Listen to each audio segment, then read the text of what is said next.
调到赐死啊！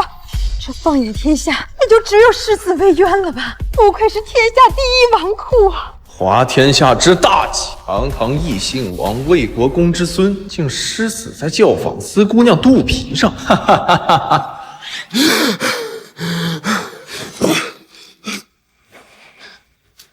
我操！我不应该在飞机上吗？这是哪儿？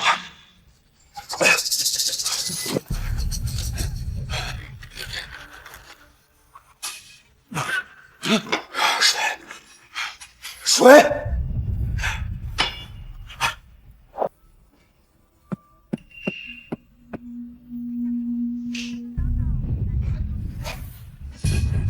世子，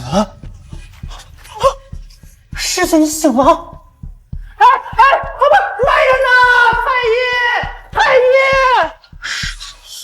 他叫我世子，我竟然穿越成了大魏国公府的世子。父兄早年战死，1年前这混蛋原主对大魏公主南枝下药，逼得爷爷领军出征，为自己顶罪。这货心灰意冷之下，居然跑到教坊司，连嫖6天。世子，快躺下！哎，太爷，快！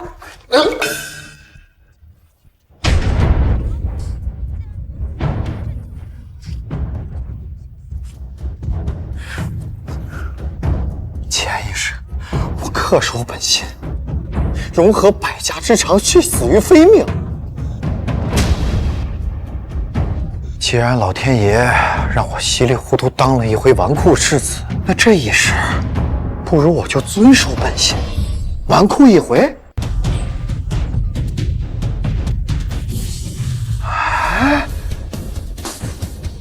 魏渊，喝药了。这是我的未婚妻，京都末流家族小姐，长得不错嘛。你盯着我做什么呀？这是陛下所赐的千年紫金参熬制的汤药，切莫凉了。当今女帝向来看不上我，如今竟然赏赐如此珍贵的药材，必定是爷爷前线告捷。怀孕了？你端着呀。我今日约了汪家少爷汪腾外出游猎，你好生休息。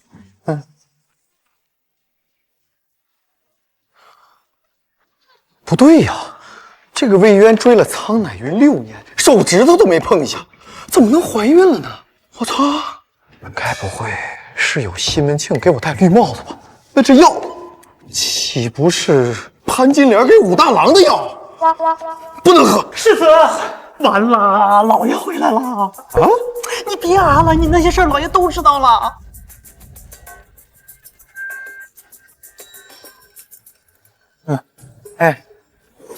想我魏伯约戎马一生，威名赫赫，这上辈子到底是造了什么孽？竟然有你这么个龟孙儿，在教坊司差点嫖到死，真他娘的丢人！这老登这么大岁数，居然还率军出征为他孙子擦屁股，难为他了。爷爷，哎呀，你可终于回来了！快让孙儿看看您有没有受伤啊！你少他娘来这套！每次犯错，你都来一个爷慈孙孝的戏码。我操，这老登不按套路出牌！小孙儿，把这个龟孙儿给我带到练功房，自省其日，面壁思过，省得一天到晚在外面给老夫闯祸。是老爷。哎，老登，我还虚着呢，我带下去。世子呀，我还以为刚才我出现幻觉了。去，叫老鸨子滚过来见我，我要替鱼儿赎身。啊，世子，你要给那只大河马赎身？不是，这么危险的猎奇，你玩一次就行了，你还要玩长期的呀？少啰嗦，快去！啊，是。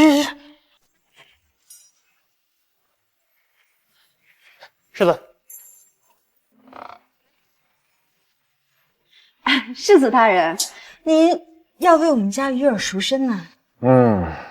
开个价吧。世子大人，你有所不知啊，我们家鱼儿身世凄惨，在我手底下也好几年了。我们的关系就像亲母女一样，这领不丁的要走，我这做妈妈的还真舍不得。妈妈，我也舍不得您，我不走了，我留下来给您养老送终。这么多年，就只有您让我吃上了饱饭。狮子大人，虽然说我们家鱼儿姑娘一个人吃的比我们整栋楼的姑娘都多，但是她也能抵7、8个杂役干活呀。这样，1000两，人你带走。1000两？我是世子，又不是傻子，自己玩吧。回府。是。狮子大人，做生意嘛，就是有商有量的，你好歹回口价呀。50两。怎么可能？他一个人吃的，一天就不止50两，最少400两。100。不行，200两。50。100两。就50。最少少1两都不行。100两就100两，不礼貌。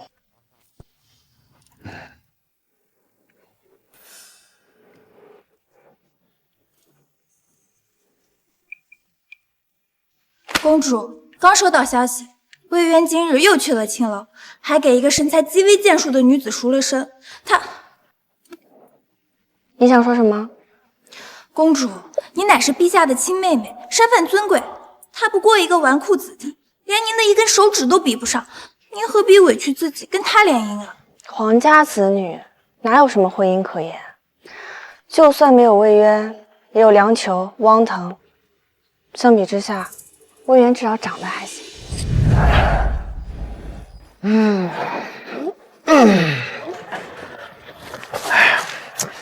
世子，你真要带着这大河马回去啊？不是，你以前强抢那些民女，至少都如花似玉的，你这，哎呀，你就不怕老爷打死你啊？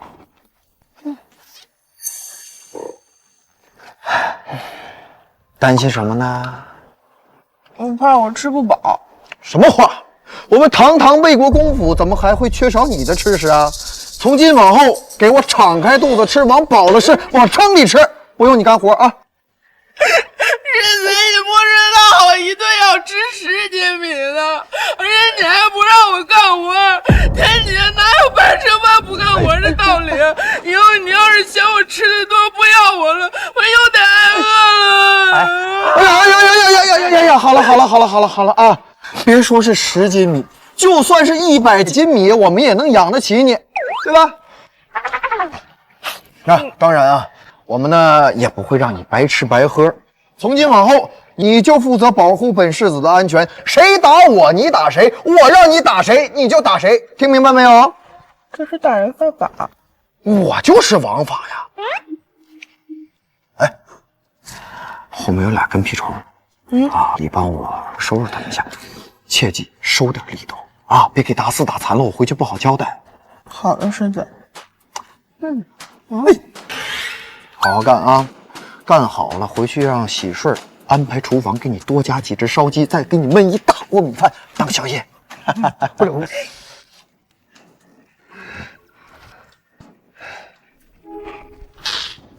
哎，谁啊？给我刷过去。杀鸡，米饭。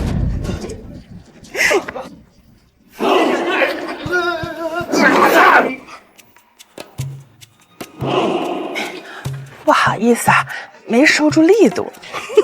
烧鸡，我来了。老夫的身体如何呀？喝完药以后好多了，可是想要痊愈的话，需要人形何首乌和千年灵官枝，否则2年以后神仙难救啊！哼，你倒不如说没救算了。多大岁数了还那么着急呢？如果我没猜错的话，这京都里就有一家同时拥有这2样东西。哦，青木神医明示，为了国公的性命，就算是刀山火海，属下也在所不辞。死后之一，王家。王家竟敢先挖坟掘墓，见不得光的勾当，如今又是陛下的钱袋子，深受陛下的器重，想要从他们手中得到这2样宝物，难如登天呐！所以老哥，我就奇怪了，你在西营到底找到了什么，让你带着这么重的伤来京都干呢？我儿孙惨死的罪证，担心魏渊这龟孙在京都朝不保夕。你也别妄自菲薄啊，你孙子还是有优点的啊。哦，什么优点呢？你说说看。至少他抢的都是美女。跟没说一样。国公爷不好了，世子去勾栏找女人去了。他哪天不去找女人呢？不是，他这次找的是个200多斤的大河马，魏一丸已经被打伤了，公子猎奇的事迹已经传遍全京都了。什么？完喽，这最后的优点都没喽，真他娘的丢人！世子，这些都是给我一个人吃的。没错，敞开了吃吧。多谢世子，世子你放心，今后只要有我在，别人别想动你一根汗毛。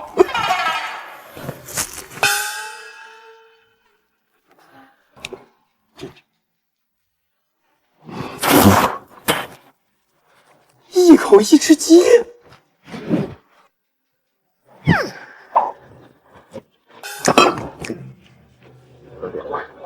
慢点，慢点儿。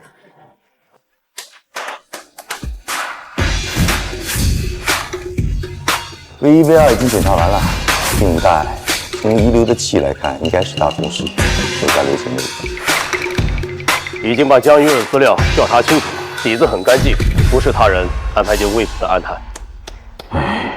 话虽说如此，但大宗师做娼妓，这怎么听都难以接受啊。虽武艺高强，可他实在是太能吃了，一顿饭4只鸡9个菜一大锅饭呢。怎么了？不要钱的大宗师吃你们家点粮，你觉得亏了？啊？不过话说回来，先是无头枪扎死了人，然后又弄出2篇精妙的药方，现在又从妓院捡了个大宗师。大哥，你这孙子不简单啊！估计这龟孙啊走了狗屎运。这一次是碰巧，2次是运气，这第3次可就不一定喽。那就看我们这龟孙后面能给我们带来多少惊喜。玄策，吩咐下去，今后世子想做什么，不可阻碍，事后跟我汇报就可。是，国公。叫什么呢？老夫还没死呢，哭什么丧呢？禀国公，今早下人说，江鱼儿进了世子的房间之后，惨叫声就没断过。怪不得不图钱财，原来是不色啊！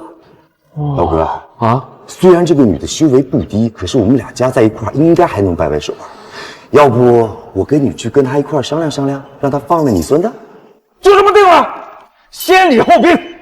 他要是不识抬举，就别怪咱们老哥俩欺负一个女流之辈了。对，放开老夫的孙儿！你们2个老头谁呀？竟敢擅闯世子房间！龟孙儿！爷，别手抖，别手抖。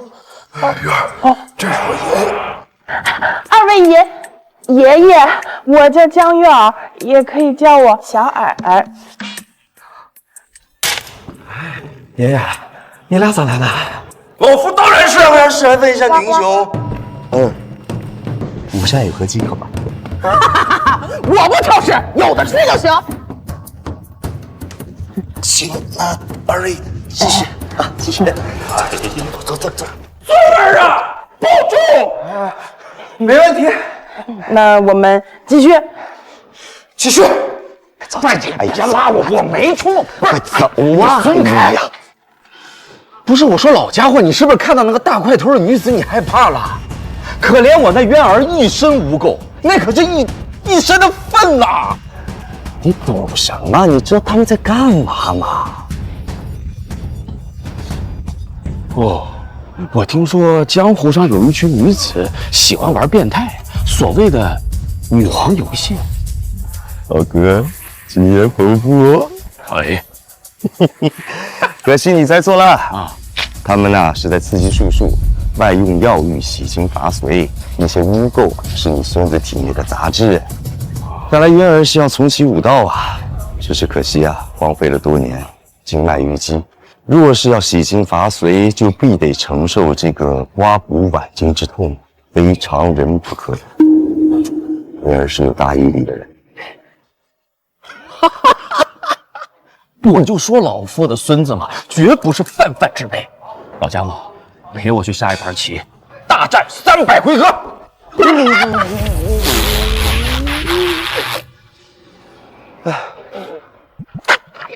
又会放屁，臭不臭？你这……我憋半天了，你一巴掌打出来了，还怪我？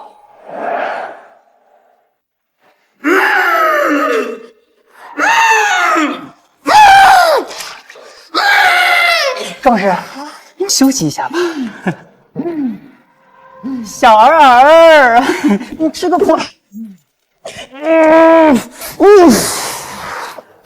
世子，您确定要这么玩吗？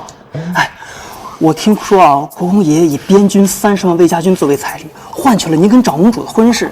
哎呀，这老头啊，真是为我操碎了心呐！必须得找些天才地宝，让他多活几年。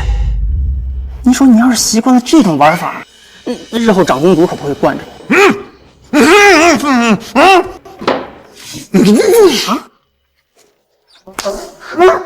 渊，你今日必须给我一个解释。大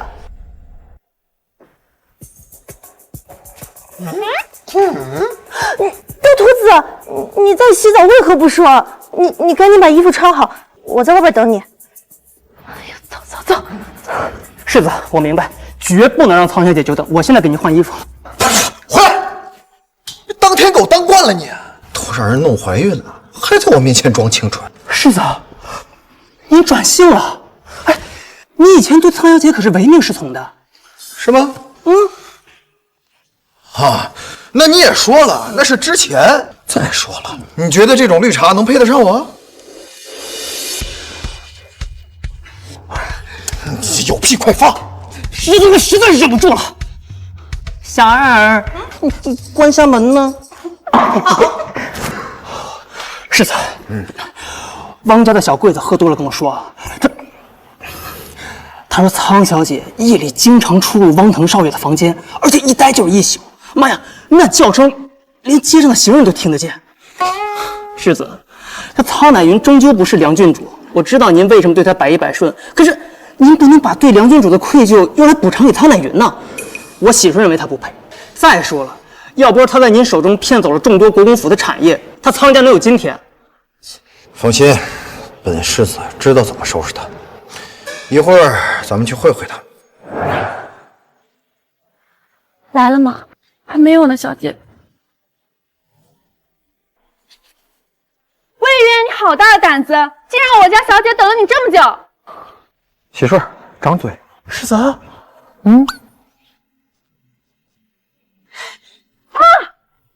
小姐，魏渊，她可是我贴身丫鬟，你们什么意思啊？一个小小侍郎之女的婢女，竟敢对本世子大呼小叫，简直倒反天罡！愣着干嘛？拉走，接着打，接着打。是，小姐，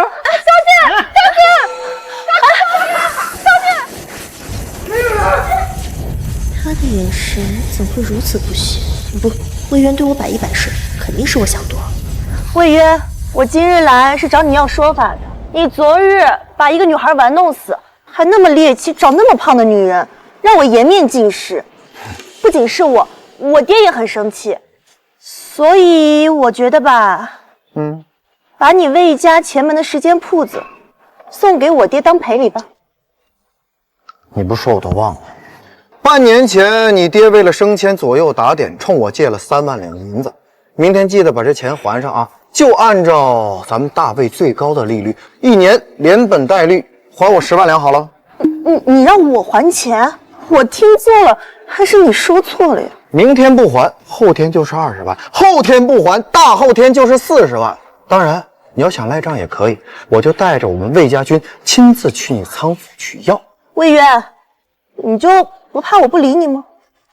有没有搞错呀？你一个从外地调人而来的从4品官员之女，这些年若不是老子追求你，你想想这帮京城的公子少爷哪个会正眼看你？既然对你好的时候你不珍惜，别后悔喽。救命啊，元哥！救命啊！救命，元哥啊！借我3万两，我赌博输了，救命啊！谁？救命，元哥啊！借我3万两，我赌博输了，救命啊！谁？梁球，梁国公之孙，京城第2纨绔，梁红婵的哥哥。若当年自己没给公主下药，这货估计就成我大舅哥了吧？哎呀妈，苍小姐！我一看到你，我就想起我妹妹啊，这一模一样啊！他是他，我是我。哦，元哥，你这里江湖救急呀！我不知道为什么就上头了，和汪腾小一直赌，不光输了钱，连未婚妻都压里边了。这货与原主是京城纨绔中的卧龙凤雏，我得保持人设呀！你干啥呢？啊！你借我钱呀，不然我会被我爸打死的。哎呀，打死就打死呗，18年后又是一条好汉啊！你有病啊！赶紧借我钱！啊，钱没有啊，不过我应该是能帮你赢回去。别闹了，元哥，谁让你10赌9输啊？啊！哎，你少废话，要么带路，要么等着回家被打死。带路。啊！明天要是见不到10万两银子，我就把你全家的女性都送到教坊司，包括你那芝麻官父亲在内的所有苍家男性发配到边疆，充当敢死队。哎，跑这么快呢？怎么会这样？到这清河雅苑，1楼是酒楼，2楼是青楼，3楼是赌坊，4楼还有水玩交易市场。这买卖做的还真他娘大呀！你有病啊！当自己第一次来似的。这清河雅苑是汪家的地盘，4侯2公之一，还备受皇上宠幸。据说这祖上是摸金校尉，总得有个宝贝销赃的地儿。摸金校尉？哎呀，魏兄，别来无恙啊！听说你昨天被人抬去青楼，替这大河马赎身，这今天出来玩还带在身边，真是爱不释手。喜欢啊？哎，借你玩2年啊？哎，我可没有你变态啊！你变态！少他娘的废话！老子今天来就是为了帮小球球把失去的赢回来。没错。哟，既然魏兄都这么说了，那我必然要恭敬不如从命的笑纳了呀。玩什么？魏兄定。怎么输的？摇骰子，赌大小。好。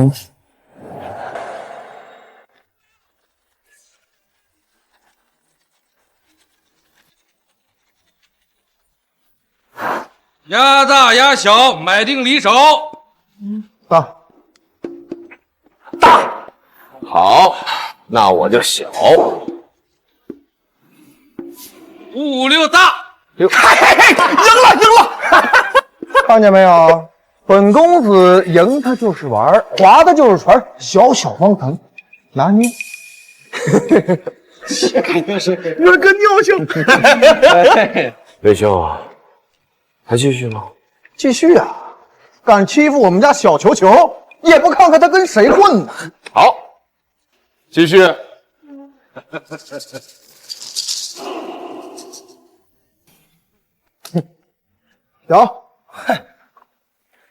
小，好，那我就压大。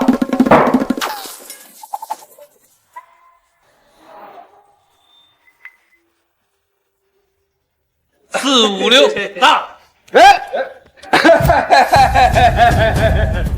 哎呀，我这儿连本带利，我全都赢回来了啊！魏兄，继续，无妨，继续，继续。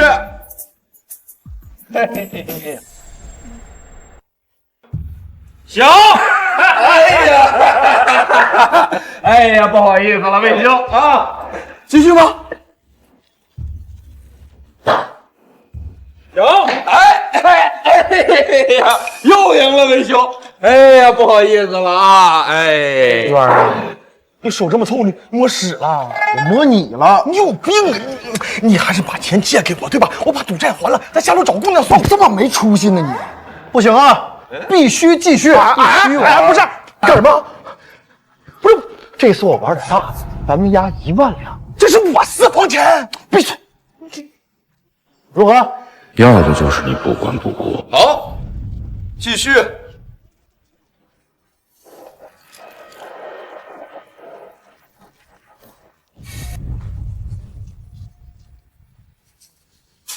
还是小，我就不信把把。哎呀，好，那我就给你玩大。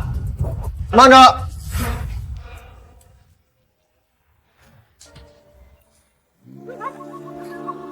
你来开。清河雅苑可没这规矩，在本世子面前谈规矩是吧？行，来，老子教教你他妈什么他妈叫规矩！你敢打我？这怎么样？哎嘿，哎，当本世子瞎是吧？啊，你姥姥给老子们做局呢？赵球球啊，按照规矩，赌钱出千，该当如何呀？该剁手哦！哎，那是别人的规矩，本世子剁是他妈这只手！我的宝贝！我弄死你！我弄死你！就伤老娘饭票！等！够了！好事成双嘛，这下对称了啊！小鸡腿儿，谢世子。废物！魏渊，你想撒野也要挑个地方。魏渊，这可是我的地盘。来人！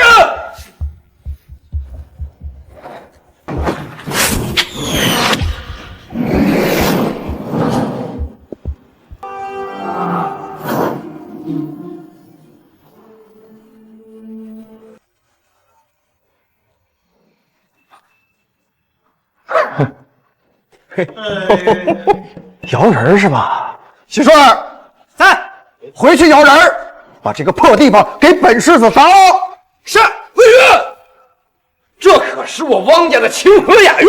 哎，你承认是你们汪家的就好。你们汪家意图暗害魏两两家世子。哇，中了魏延的激将法。咱们现在就去见陛下，看他怎么说。走。魏兄，梁兄，都是兄弟啊，有话好说，有话好说，有话。谁他妈跟你俩是兄弟？谋害世子是夷三族的大罪，知道吗？知道。你他妈还知道？哎呦，魏兄，哎呦，你赢了啊！你赢了，这事儿你说了算，你只要花个道，我石汪腾什么都接。这可是你说的。哦，我说，哎，咱先把这骰盅开了，别说我耍赖。113小，欠我1万两了啊！你欠我1万两银子，对吧？咱们一码归一码啊。刚刚你们汪府想要刺杀本世子，这人都看见了啊，都看见了啊！哎，看见了啊！这人都看见了啊！这都看见了，这些人看见了。我呢？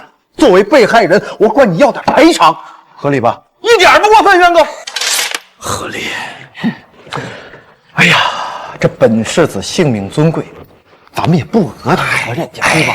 我就让你赔个0.00000001折，你呢就把这场子赔给本世子就行了。魏渊，你休想！哼，要的就是你激动。汪大少这是不想赔款啊？没问题，咱们换个玩法啊！你把小球球的赌债免了，另外再赔偿本世子5万两白银作为精神损失费。哎，精神损失费。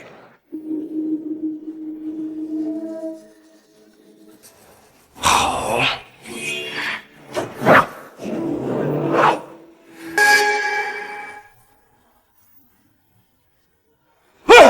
来人！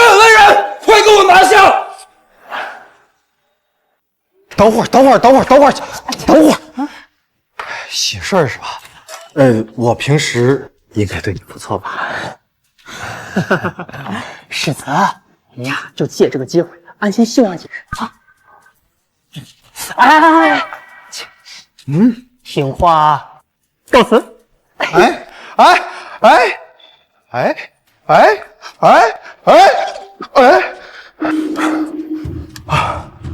我这具身体也太虚了吧！筋满淤堵，骨质疏松，就连五脏六腑也有衰竭的迹象。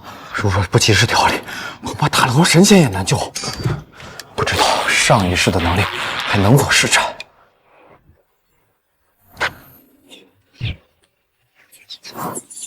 易筋经果然能行，我体内这是合欢神仙水，此毒平时与肾水融合，平日无事，但只要过量饮酒，血液加速再行房事，就会毒发身亡。看起来就像是劳累过度猝死一样，难怪自己差点嫖死。但是是谁给我下的毒？世子，你辛苦了，给你安排了个美女，还是个猪。哎呀，不，不能拒绝。眼下我是纨绔世子，若想找出暗中害我之人，只能先稳住人设。不愧本世子平时那样待你，干得不错啊！那你慢慢玩，小的先下去。好好加油啊！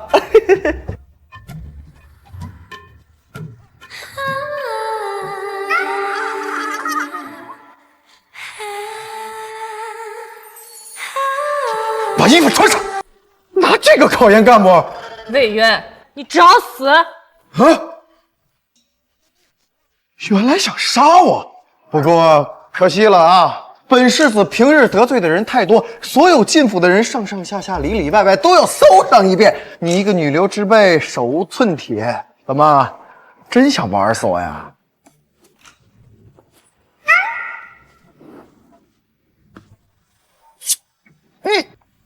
你从那儿掏出来的？徐开碧线，原来是想熏死我！少废话，受死！等等，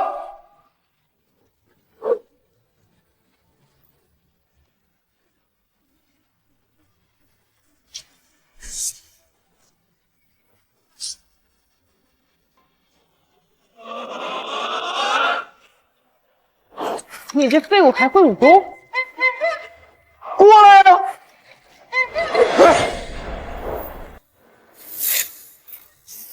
救命啊！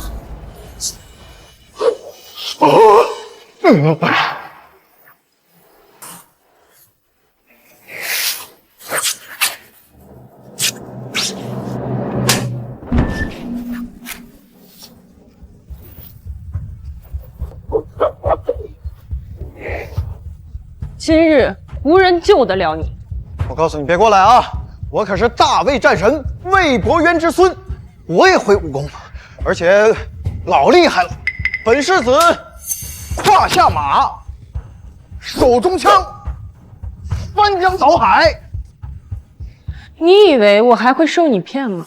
世上谁不知魏国公府世子爷文不成武不就，手无缚鸡之力，一根破木棍能杀人吗？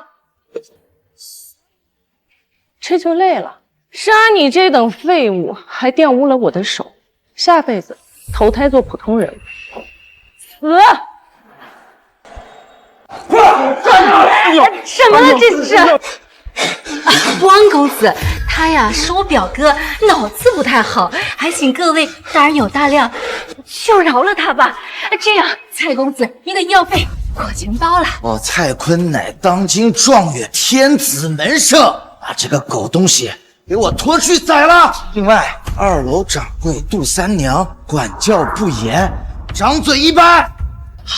二位世子，还望看在往日的情分上帮帮我们吧。你等会儿，你是个老鸨子，我是个世子，咱俩什么鸡毛交情啊？我管你那事儿。以往这汪腾多次下套设局，杜三娘都曾隐晦地提醒过自己，只不过这原主太傻，没看明白罢了。这次就当还他个人情吧。王腾，赔偿上再加上放了三娘和他表哥一马。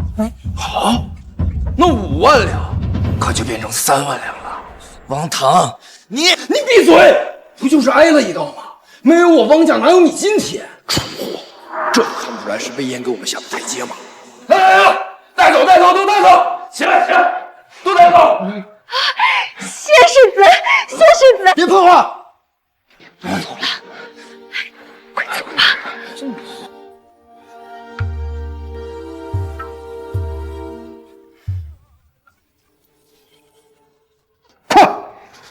小球球啊，哎，看你冤哥屌不？我还是不看了吧。你彪啊！哎呀，冤哥牛逼，天下第一，行不行？这样，我们下楼去听小曲儿，所有的消费我买单。走着。魏兄，行吧。哎呦，今天这手气这么好，这怎么就不赌了？那不想赌了呗。干嘛呀？想把赔偿款赢回去啊？哎呦，魏兄梁兄，这实不相瞒啊，这几万块钱对你们俩是没什么事儿，这我跟你们不一样啊。这我家汪家人口太多了，这点事儿很有可能成为我继承这个汪家家主的污点，所以两位哥哥，帮帮忙。哎呀，那你求我噻！哎，昨天晚上你不是为了让我赌，让我学狗叫吗？这样，咱今天你也学个狗叫。哇，兄弟，你可真坏呀！你也不是个好人呐。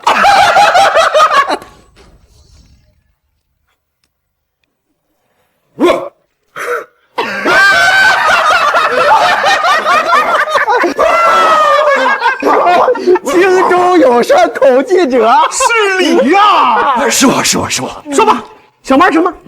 夜思溪怎么样？都行啊。我操，不是？难道这世上还有其他的穿越者？公子，二位世子，小人是这清华雅苑3楼的掌柜，很荣幸为各位效劳。说吧，玩什么？德州还是炸金花？什么乱七八糟的？玩斗鸡。来，你也一起。人少不好玩。哼，玩就玩，发牌。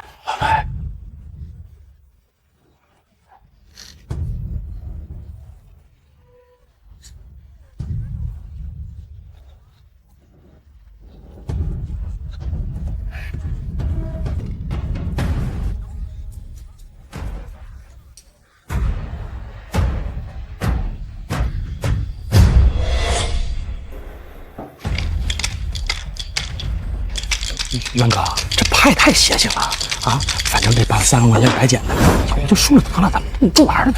你看你那没出息的样子，不行啊，必须干到死！哎，魏兄，敢不敢玩点大的？5万两！你有病啊！啊，这么大，我不玩了，你们2个主角玩。想说网啊，那就陪你玩到底。可以啊，但是我这钱不够啊。这简单呀！啊！我们汪家有的是钱，可我凭什么空口无凭的借给魏兄啊？说吧，想要什么？我要他！你疯了啊！这货能值5万？能值。此人能轻松搞定我汪家的护卫，一定身手不凡呀！这有他在我身边，这安全无虞。未来我在汪家的地位肯定也能起到决定性的作用。不行，绝对不行！我跟玉儿情同兄妹，如手足。10万成交，成交。签契约，签契约。不许反悔啊！哎呀，怎么可能反悔？开牌吧，开吧！包子，还有谁？魏兄，你这可不一定能赢啊！有没有可能我也是 boss， 而且还比你大一点呢？哎呦，魏渊呀，魏渊，我今天就让你见识见识，什么叫天外有天！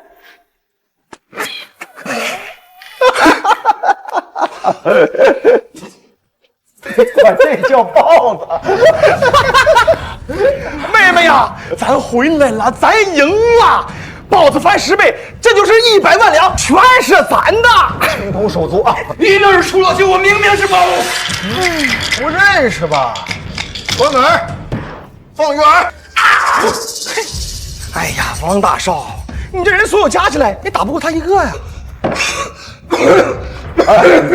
刚刚咱们拿了王大少10万两银子啊，给他点10万两。对了，多给2两给这个二货当利息，别传出去了，说本世子小气。哎，元哥，你瞧不起我吗？对吧？来，给你200两，嘿，算我穷呢。你要的了。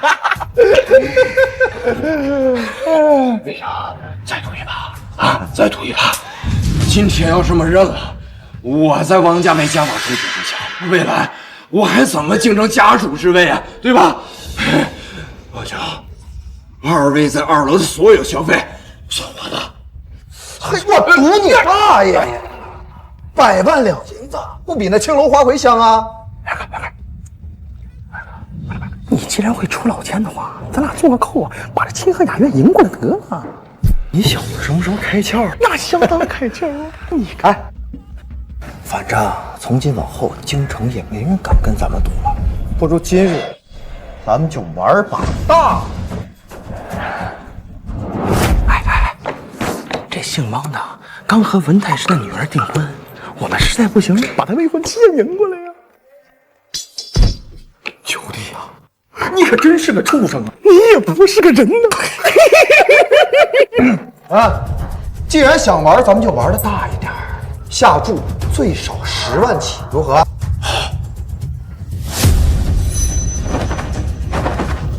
开牌吧！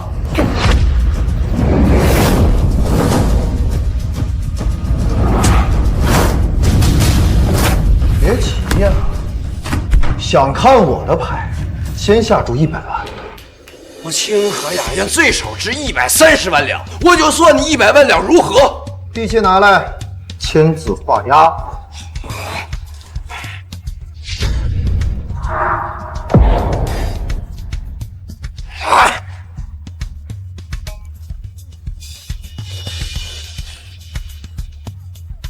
开牌吧，你先开。顺子，红花顺赢了！我赢了！哎呀，兄弟，你说我这怎么就输了呢？没事啊，那本来呀，我就是让渊哥来赌场帮我赢回来的，没赢回来也没关系，大不了回家一顿打我去。你这么讲究啊？你心委员，你还不如心头猪呢。谁说我们就一定输了？梁球，开牌。哎呀，渊哥，你就别自取其辱了。亮牌。我就示意，豹子啊！清河雅苑是咱们的了啊！豹子翻10倍，1000万！元哥，你就是我的再生父母啊！啊，那以后可就得叫义父了。对，你们输了还拿，继续喊。向您抢是吧？信不信本世子现在就把这砸了？哦，不对，现在这个地方姓魏。哎呀，义父还姓梁哎，所以不能砸啊，不能砸。世子，百名护卫已经在楼下了。快解释啊！属下也不知道。魏渊竟然也会前门之术，而且相当的厉害，我们都被他扮猪吃猴给骗了，是吗？那怎么办啊？我这条命也不值7千万两银子呀！公子，跟他接着赌，这一回就你和世子2个人赌，这样他就没办法和别人换牌。只要你看住自己手里的牌，别被他调包，咱们就一定能赢，这最好的办法了。对，继续赌。我赢着呢。王兄，现在是我的银子。哎，刘哥，嗨，你说你现在孑然一身，有什么本钱？再说了，就连清河雅苑都姓魏了。我有命啊！但你这条狗命值几个钱？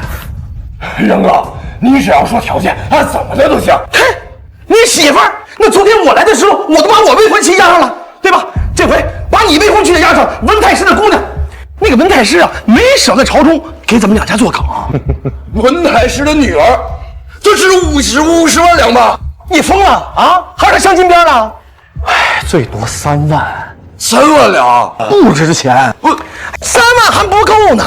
来，义父，我和他唠唠。那好唠。哎，兄弟，这样，你把那个小白脸蔡坤，那个未婚妻，也就是你妹妹，也押给我们，也就2万2。你妈3万3，你二姑4万5。你气的什么了？你怎么还有这嗜好？你不懂，那江暗还是老的辣，你懂什么？你能不能别那么变态？起来啊！你们汪家是摸金校尉以外，灵官之友吧？任哥，这是那东西有剧毒，你要那玩意儿干什么呀？我操，还真有！不愧我今日一步步设局啊！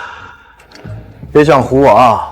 灵官脂虽然有毒，但是经过特殊处理之后入药，能够活死人生白骨，对吧？正好给老头延寿，这么牛吗？这小弟我也做不了主啊，那就是没得聊喽。哎，不！这样，灵官脂我算你300万，但是你这钱也不够啊。哎呀，汪大少啊，这汪家可有不少好东西啊，不想翻身了？想，我必须翻他！我汪家有的是金银珠宝，我就是想尽办法也给你凑够1000万两。只要赢了，就没任何问题。发牌，发牌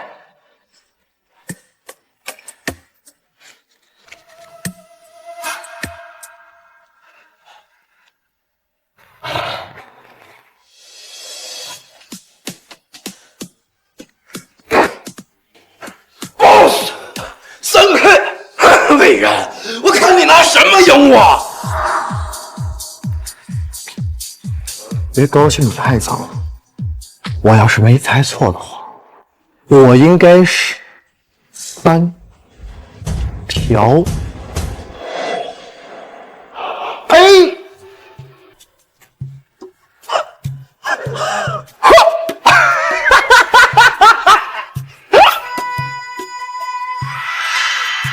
笑我，嘿嘿，小王，我就是个发牌的，谈不上什么害你。见过东家，见过少东家。哎，识时务者为俊杰啊！哎，少东家，你说他适不适合当咱们3楼赌坊的大掌柜啊？不合适。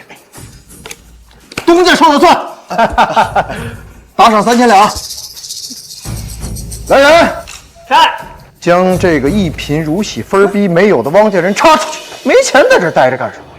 鱼儿来了，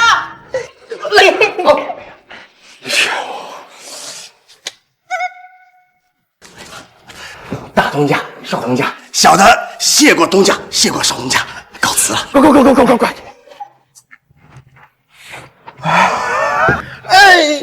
哎呀！哎，义父，咱这个钱，什么钱？钱我有用，不能给你。你说屁话呢？谁要钱没用啊？怎么跟义父说话呢？清河雅苑呢，可以分你5成，不过看你表现。我把你当义父，你就想干儿子？我还是个厨，你可要怜惜我。滚你大爷的！你能不能不要这么变态？我是让你跟我去收账。哎呀，元儿哥呀，咱俩这辈子竟被别人收账了啊！咱俩也能收账，这不爽爆了吗？叫义父，义父。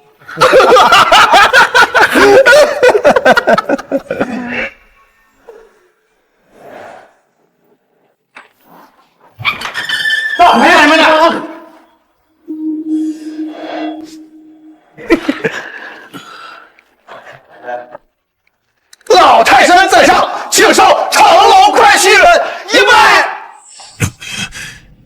胡说八道！谁是你们岳父啊？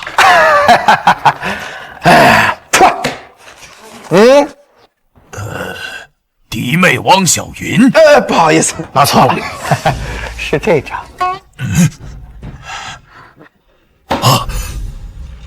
汪腾这个狗东西，竟然把我女儿抵押给你们了！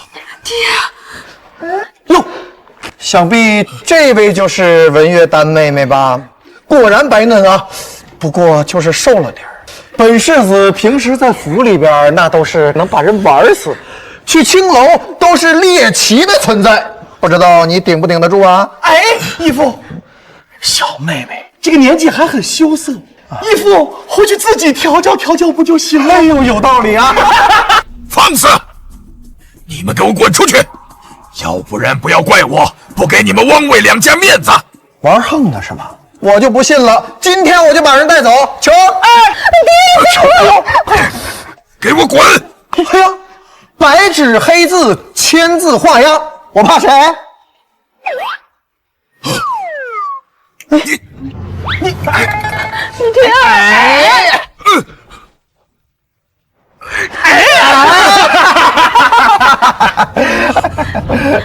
来人，给他们拿1000两银子。哎，你骂人，打发要饭的呢？放肆！马上给我滚，要不然我进店面圣，告御状。好啊，你去啊！你前脚走，老子后脚就把你的女儿拉进府里，看你是陛下的救兵来得快，还是老子们出枪快！老匹夫，你今儿要么给钱，要不我们把女儿带走，不然这卖身契我们就给教坊司。你们要多少？20万两。20万两，你们怎么不去抢？哎，这不正抢着呢吗？秋儿，哎，你说把咱们文妹妹如果卖到了教坊司，会有客人点的吗？那肯定会呀！光求这小子开赌场，多少人家破人亡啊，对吧？这文妹妹还是文太师的姑娘，有多少人想花大价钱买她的一夜春宵啊？流氓！过奖！哦，我想起来了，清河雅苑也是咱的呀，义父您可以先享受啊！哎呀，别你这样也太孝顺了，还是你先玩，您先玩。哎呀，你先玩，义父先玩，要不一起玩？一起玩！清河雅苑可是汪家销赃的地方，汪腾该有多蠢，才会送给他人？清河雅苑也给你们拿走了。哎，20万两，签字画押。快，给他们拿钱！爹，他们这是敲诈！快，老夫再没有眼看这2个狗东西了！快去！少宗，这不对劲呢，元哥，这老杂毛怎么一点都不讨价还价，直接把钱给他了？杨某，懂吗？知道文太师为什么要把女儿嫁给汪腾吗？当然是要与汪家联姻了。但经此一事，他就会发现汪腾的废物之处。那他为啥不退婚呢？文太师虽是当朝一品，但却与2公4侯之一的汪家差太多了。他敢退婚打汪家的脸吗？但是啊，我给他留下收据就不一样，他就有理由了呀。当然，这笔钱呢，汪家也会赔给他。但至于文太师之后会不会与汪家其他子嗣联姻，就看他自己喽。这手段太猛了，真的，元哥，我感觉上次你差点死在女人肚皮上之后，你悟了，你开窍了，你变聪明了。有吗？有，也正常嘛。这个每个人都在成长，球你也不差啊。我当然，我和我妹妹在梁家就是文武双全，梁家有我姊妹俩，何愁不兴？哎，接下来去哪？当然是去汪家。七顺，派人先去汪家，暗中盯着。是啊。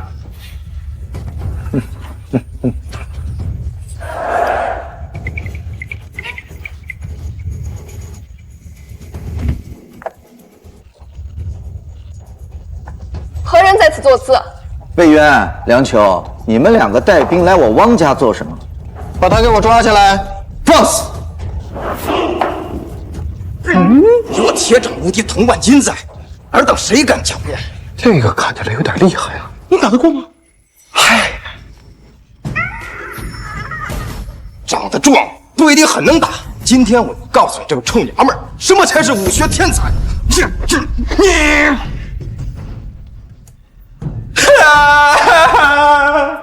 什么铁掌无敌？哼，名声叫的挺大，还是我们小王儿厉害啊！世子，我把他打哭了，咱们要不要赔啊？哎，别怕妹妹，我们两个在这儿，不用赔啊。玩去吧。许顺，抓人！我看你们谁敢！我乃金科状元，天子门生，你们要是在这里动手，那就是有辱帝威，满门抄斩。哎呀，这个你能不能打得过？这个我打得过，我来。陛下的妹妹我都干了，你一个天子门生，你算个儿啊你！你哎，想必这位就是汪府千金了吧？哼，果然水嫩啊！哎，乔啊，这个怎么玩？要不我先玩？不孝顺，我先玩。我先玩。哎呀，我先玩。要不咱俩还是一起玩？好大的胆子！光天化日之下，在我汪家动手打人，怎么着？看我们汪家没人了吗？你们两个下去。哎，怎么走了？老东西，你儿子把你女儿抵押给了我10万两银子，白纸黑字，欠债还钱。去，把王腾给我叫来。老爷，房间没人，滕少爷应该是提前逃跑了。我女儿带不走，我的钱你也别想带走。你给我滚！哎呦，来横的是吧？来横的！喜顺，带人给我把汪府砸了，谁敢拦就打谁，实在打不过，让于儿上。你个庶子，我看你敢！我有什么不敢的？我爷爷刚立下了不世之功，就连陛下都得给3分薄面，况且我有理呀，咱怕谁呀？对呀，你看看，喜顺在。汪小云现在已经是我的婢女了啊！咱一会儿整辆马车给她拴到后面，游街示众。好像脖子上还得挂个牌子吧？写点啥呢？汪家千金怎么样？有道理。又不想想后果？什么后果？来，你告诉我什么后果？就算你汪家再厉害，怎么的，还能跟我们梁魏两家碰一下子？小汪啊，那不是我说你，魏国公镇守边关，我妹妹在南疆屯兵10余万，怎么着？动我们试试？你们想要多少钱？30万两。哎，胭脂，我是看你年轻，我才跟你茶颜悦色。你这是狮子大开口啊！哎，亲爱的汪叔叔，忘了跟你说了，你儿子还把清河雅苑赎回来不？什么？沙场九死一生。虽然亚父此次凯旋而归，想必身上必有伤情。这些药材是朕专门为亚父准备调理身体的，稍后还会有御医前往魏国公。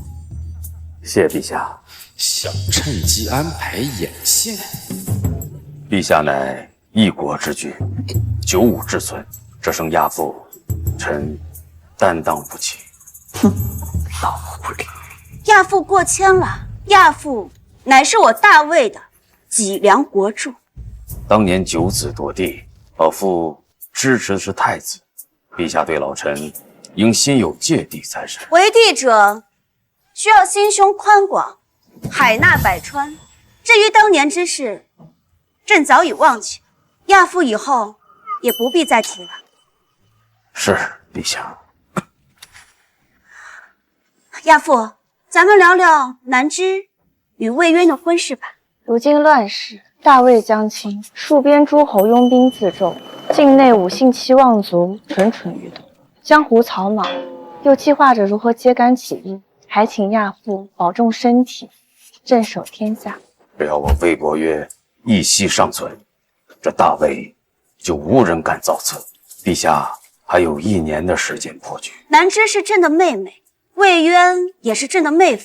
等成婚以后，朕保她一生平安，荣华富贵。请陛下放心，长公主下嫁，魏家自当不敢怠慢，彩礼便是边境30万里，魏家军精锐。好，既然如此，朕就不必留亚父，回去好好休息。臣告退。你说这个老东西真的要死了吗？我想，应该是真的。委屈你了，妹妹。等魏家军到手，魏渊这等废物，还有魏国公府，朕不必在意。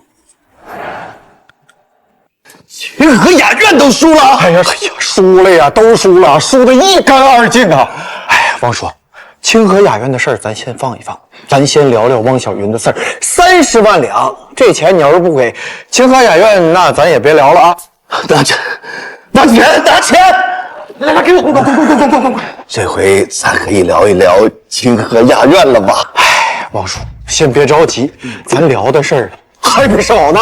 还有，这家伙都是欠你多少啊？你看，这个是他大姑，这个是他老母，这个是汪家的何首乌，文乐丹，他还有他小。行，这个汪家的何首乌，你给我药材就行。听说这玩意儿能壮阳。这抵押单你去找文太师，跟我们汪家有什么关系啊？那我不得把嫁妆要回来呀？啊，文太师前一阵已经把嫁妆送回来吧？现在文月丹妹妹已经是我们的人了，那嫁妆你是不是也得还回来？你这也太欺人太甚了！那清河雅苑你要不要？要！拿人呢？我保证你有命拿钱，没命花。哎呦，妞，好东西啊，喜顺儿。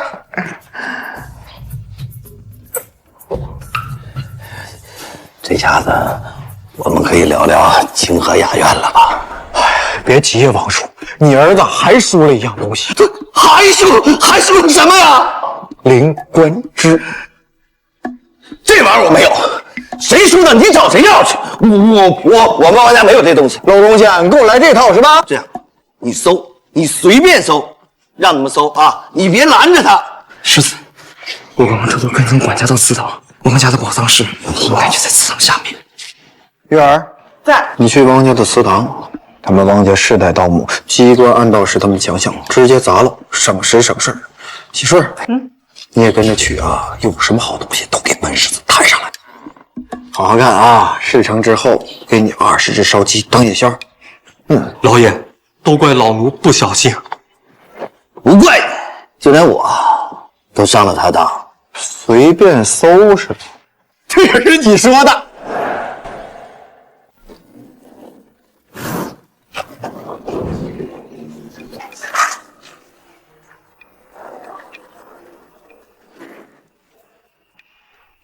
哎呦！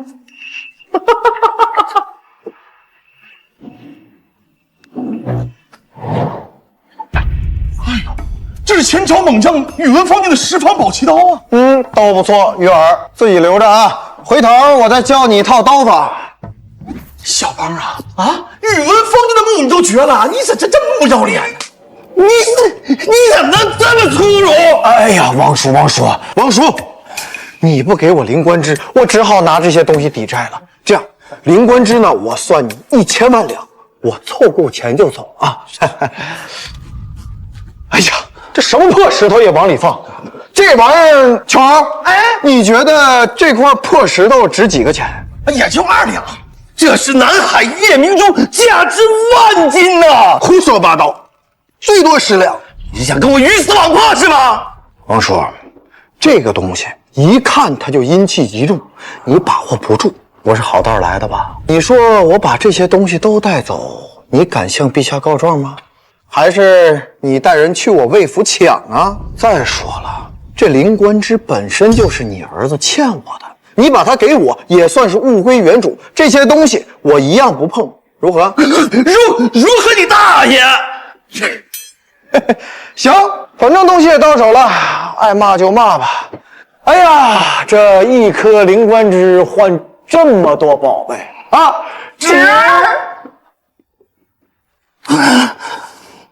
来人，去我书房的暗格里把灵官枝给我拿出来，快去！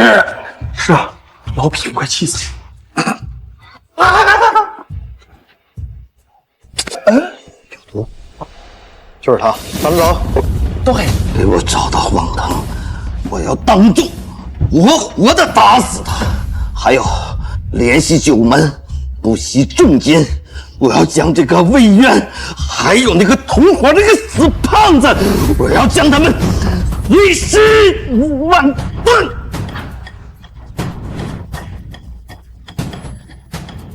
国公，世子带着梁世子去赌钱闯大祸了。这龟孙儿每次都被汪家的小子当冤种骗钱，这次输了多少啊？没输，赢了100多万两了。赢钱是好事啊，你干啥这种表情啊？他赢的太多了，把人家汪家日进斗金的清河雅苑给赢走了，还把人家汪家大少爷的未婚妻也给赢走了，敲了文太师20万两呢。什么？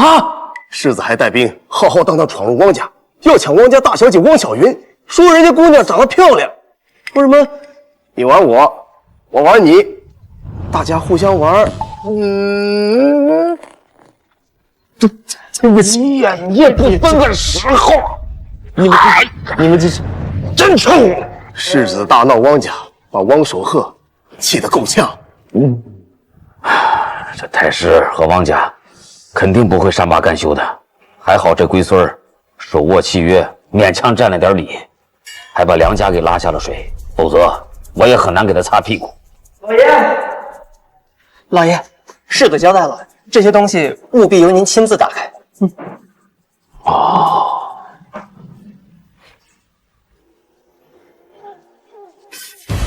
人心何首乌，千年灵官枝，老哥，有这2样东西，我至少可以帮你延寿10年。哦，这龟孙儿如此大动干戈，竟然是为了我这把老骨头。渊儿长大了，懂事儿了。这龟孙儿还跟你们说什么了？世子说让我们务必把药亲自交到您手里，药在人在，药不在我们俩也得抹脖自杀。还说让您给我准备20只鸡，20只鸡，太少了，去厨房自己去，想吃什么吃什么，想吃多少吃多少。谢老爷，不客气。老公，要不我去请梁王爷，让他与您商讨如何给王家一个交代。交代？还他娘的交代什么？老夫多活5年，多保护大魏5年，这交代还不够吗？够了，10年。哎呀，千秋老弟，我不是不相信你的艺术，是陛下生性多疑，所以5年不多不少，正好。龟孙呢？带兵去清河雅苑了，说是犒劳。这点就随我。还说好姑娘半价。真他娘的丢人，这点不随我啊！吃鸡吧。公主，魏渊此事闹得太大了，汪文两家绝对不会善罢甘休的，要不然还是请陛下撤回婚事，免得去趟这浑水。奴婢失言，请公主责罚。你也是为我好，不必如此。派人暗中盯着魏渊，我倒要看看这个纨绔面具能戴多久。公主何意？哎，别着急呀，让我看看手法。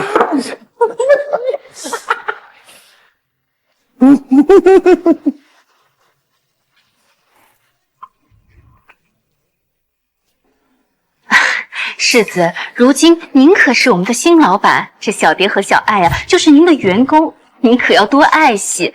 这要是折腾坏了，可就没法替您赚钱了。本世子的名声啊，就是让你们这帮人给我搞坏。呀！你还在乎这个？哎，咱娘，最近来玩的人里边有没有什么大型银号或者钱庄的掌柜？大型银行的也可以。世子问这个做什么？本世子打算搞投资，你看看，省得他一天天的坐吃山空。您别说，还真有。您瞧，本官告辞，沈老板留步。大人，拿了钱不办事儿，吃人不吐骨头的精官，是谁呀？他呀是来自江南的沈万三沈掌柜，来京呢是开钱庄分号的。但你也看到了，对方啊拿了钱不办事儿，他估计也是有些生气，所以才发火的。世子可要多担待些，咱们呀和气生财，和气生财。无妨，叫过来。是。小球球啊，今晚4大花魁都归你了。来，洗个衣服，衣服卸去了。走。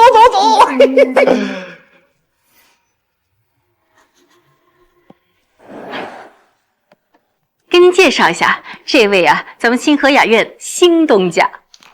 这位东家实在是抱歉，今天多喝了几杯，可能语气有些重了，但是绝对没有砸场子的意思。无妨，本公子请你过来是想与你做一桩生意。哦，对了，沈掌柜，忘了跟您说，他呀是魏国公之孙，魏渊，魏世子。原来是世子殿下，久仰您的大名。哎，是大名啊，还是恶名？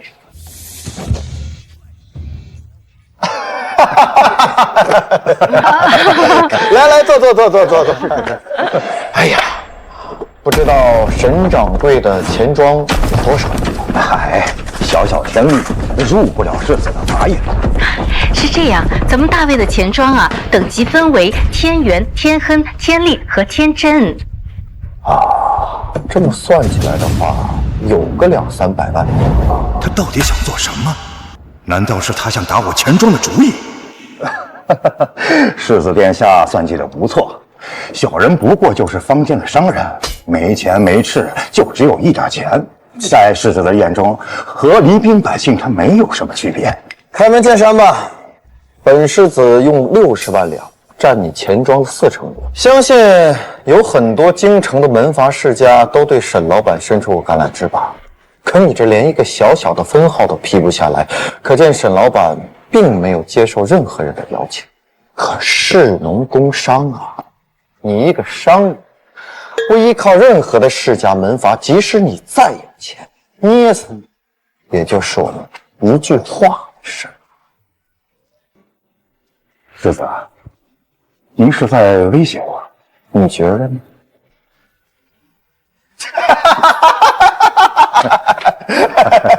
开玩笑啊，开玩笑，别紧张啊。哎，这样，我呢给你个见面礼，三娘，去把刚刚那小子给我叫回来。是。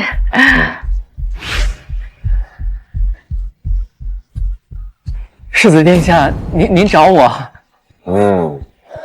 今日我大闹太师府的事儿，知不知道啊？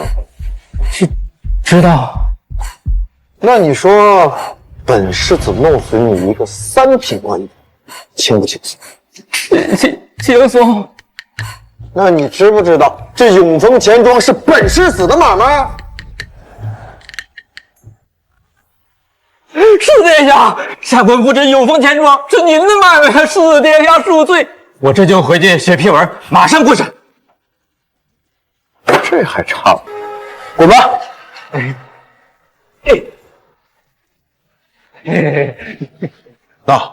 这个就叫做权势啊！爽不爽？爽就对了。在京城啊，你有没有官不重要，有没有才学也不重要，重要的是咱背后站的是圣人。要不你就像梁球这小子啊，背后如果站的不是梁家，是不是就早死了？400-800多回了都。怎么样？合作的事情考虑好了没有？拒绝了也没关系啊，本世子呢也不为难你。这审批分号的事情就当做是给你的见面礼吧。世子，民间的钱庄这么多，您为何偏偏选中了我呀？缘分吧。不好了，梁世子死了！真死了？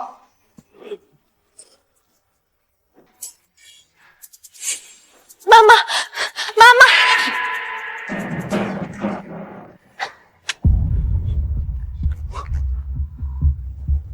合欢神仙水。三娘，马上去厕所，给我打一碗分汤过来。啊？快！哦。好，来的正好，把所有能壮阳的补药都给他塞嘴里。东家，壮阳药，我觉得还是先抢救梁世子的命重要。按我说的做，出事了我顶着。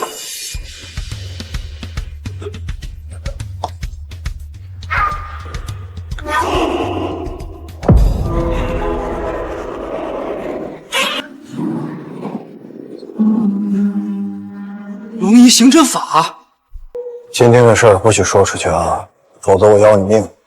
我孙天表发誓，绝不会泄露出半点。但世子，我求你能不能教我龙仪针法？看你表现。哎呦！扒开他的嘴，往里灌。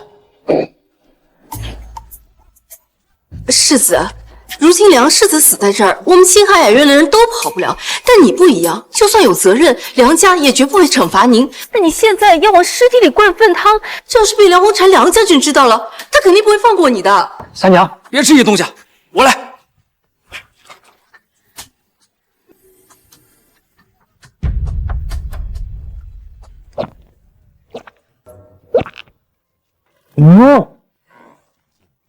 我还有。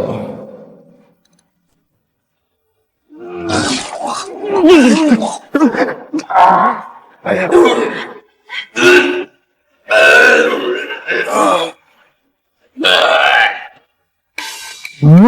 东家，梁世子已无生命危险，只不过吐得太剧烈，胆汁都吐出来了，所以吐昏迷了。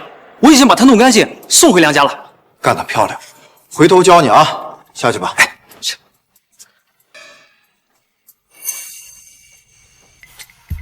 说说吧，是谁下的毒啊？世子，您说什么毒？我们听不懂。别以为本世子不知道，梁球体内中的是合欢神仙水，与本世子前几日中的毒是一样的。来人，把他们两个给我押下去，严加看管。世子，走。世子，我让你走了吗？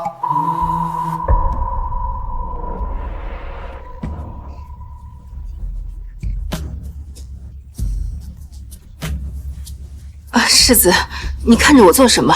可不是我下的毒。我也没说是你呀，你紧张什么？不过，从你看到梁球的反应来看，即使不是你，也跟你脱不了干系吧？我真的不知道。不见棺材不落泪。小小的易容术能骗得了汪腾那个傻子，可骗不了我。不敢以真面目示人是吧？是不是个通缉犯？去把京都府尹给我叫过来。世子，求你放过景郎。我操！我说第一次看见你看他的眼神怎么有点不太对呀？老骥从良，你俩处上对象了？今天要是不说的话，那我就我说，是花魁小蝶，她用锦囊要挟我，让我交出合欢神仙水，但我真的不知道她要害的人就是您呀。毒哪儿来的？去年有个客人吃干抹净之后没钱结账，就把这种神仙水的配方抵押给了我。既然如此，你虽然不是主犯，但也算从犯吧。毒害本世子，我今天杀了你们两个不过分吧？世子，我已经把知道的一切都告诉您了，还望您信守诺言，放过景了吧。值得吗？哎，他到现在都没为你说过一句话呀。世子有所不知，景郎就是被蔡坤给毒哑的，他的手也是被蔡坤给打断的，所以之前他才会去刺杀蔡坤。老生常谈的戏码，没意思。不，景郎本该是今年的状元，如今高中榜首针对匈奴的战天狼就是他写的。是汪家在临考的时候做了手脚，把景郎的文章和蔡坤的文章进行了调包。景郎本想前去告御状，没想到半路又遇到了蔡坤，才会落得如此下场。后来是好在他的师兄朱思博出手相救，才送到了我这儿。朱思博？没错，朱思博是清河雅苑的常客，而小蝶是他每次必点的姑娘。合欢神仙水、小蝶、苍乃云、公孙锦、杜三娘、汪家、朱思博，果然是读圣贤书的呀！这手借刀杀人，玩得漂亮。锦郎，你有状元才，而我只是个残花败柳的风尘女子，我死就死了，不足为惜。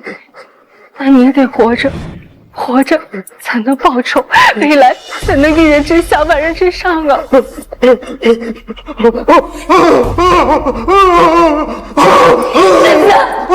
你要杀就杀我吧，这件事儿和锦囊没有任何关系。状元之才是吧？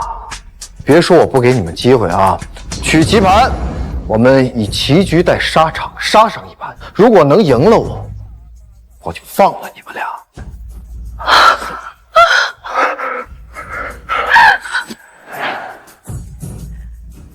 锦郎，你有状元才，而他魏渊就是个狗屁纨绔，啥都不懂，你肯定能赢。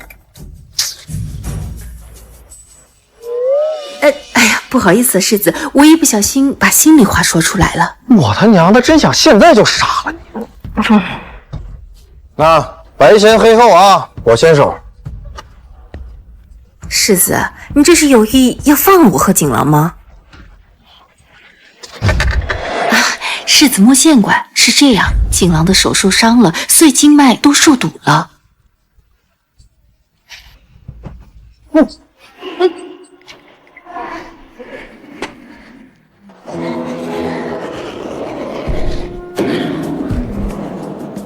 试试吧。我帮你治好了右手，只要你这盘棋能够赢我，我不仅会放了你们俩，还会彻底治好你的病情，甚至让你重新说话。这魏渊不是个纨绔废物吗？怎么会有如此厉害的医术？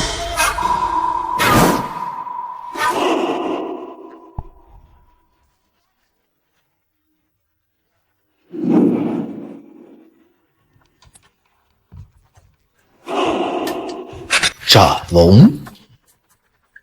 锦郎，怎么了？你是不是赢太多了？哎呀，我不跟你说了吗？要让着点世子，别一会儿给他干急眼了。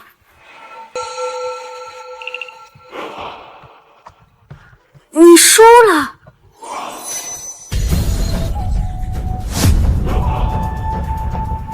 世子，锦郎说他输得心服口服。你懂手语？其实我娘也是哑巴，所以自幼跟着学了点儿。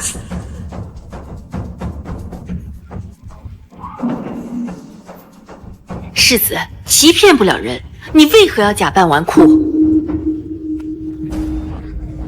为这功高盖主。如果我不是纨绔世子的话，恐怕这坟草都人头高了吧？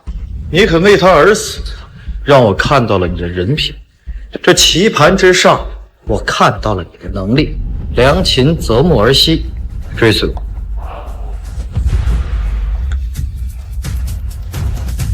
世子，你想谋朝篡位？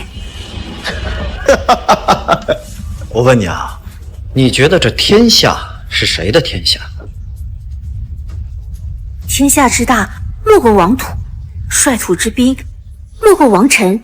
这天下从来都不是一个人的天下，而是百姓的天下。而如今，百姓却生活的水深火热，民不聊生，皆因世家门阀的存在。想要改变这个人吃人的世界，就要将世家门阀彻底铲除。师叔，我今天来就是要个说法。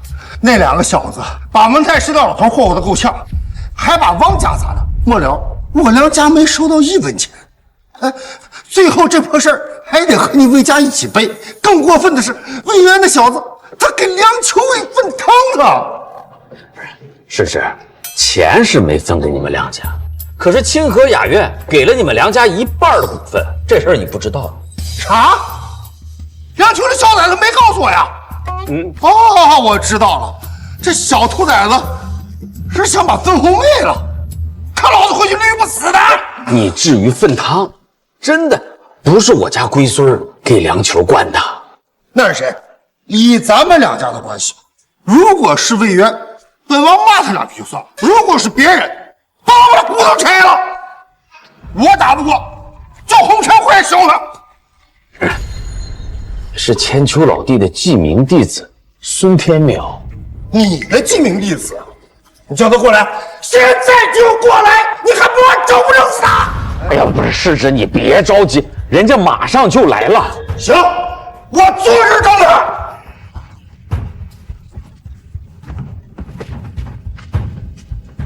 师傅，你他娘的就孙天邈是吧？啊，就你给本王的儿子灌粪汤是吧？别激动，世侄，把你知道都说出来。梁世子找了四大花魁一起进了房间，然后没多大一会儿就传出了他猝死了，眼角还带着粉红色丝线。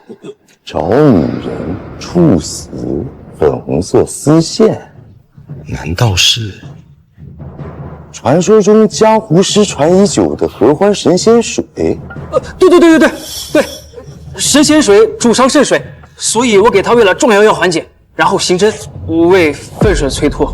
要把人从濒死状态拉回来，需用到龙吟针法，我都不会。你啥时候学的？我什么意思？有人要害本王的儿子，我操！那是要断我梁家的后。不行，我得把红檀叫回来，好好查这事。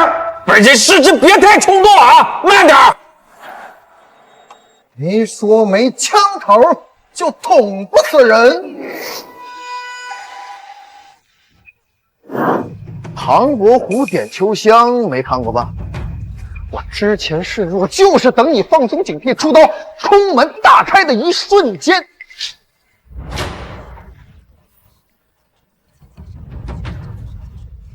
呵，想不到星爷这招还挺好用啊！哎，就是他娘的，这具身体实在是太虚了，太虚了。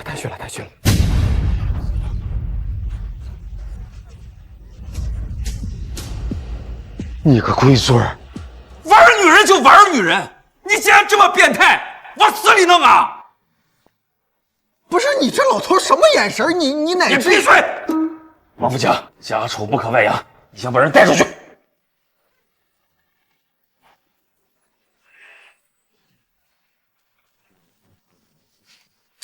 不是老头，这娘们要杀我！我眼睛没瞎，他手里拿着刀呢。枪杆子插进身体3寸，最少要练枪5年才能做到。这能是你这个小子杀的枪吗？爷爷，我姓魏，将门魏家，英雄的种啊！先皇亲笔题词，勇冠3军，可谓银鞍照白马，飒沓如流星。我辈魏家子嗣，定当是要效仿爷爷，上凌烟，化甘泉，自古英雄出少年。哼。从哪抄的词儿啊？这文绉绉的，还挺好听的。我这，原创。放你奶奶个屁原创！你小子什么文化水平，老子能不知道吗？啊！当年你一首《咏雪》，一片一片又一片，被白马学院退学，成了整个全京的笑话，还他娘的原创！眼下是紧要关头，你必须要答应爷爷2件事情：一是跟苍家退婚，2是跟长公主成婚。我知道苍乃云跟梁家丫头长得很像，但终究不是她，你反对也没用。就这，我答应了啊！你说什么？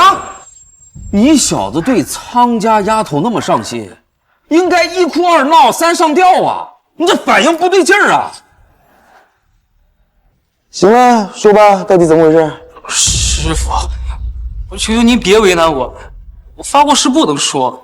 你救人的时候，谁在你身边？东家，就是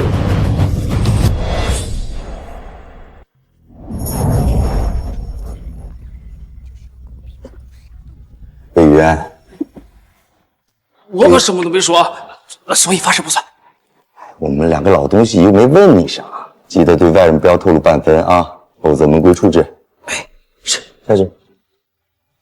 都知道梁家出了一个金凤凰，可谁又知道我魏家有一条银龙呢？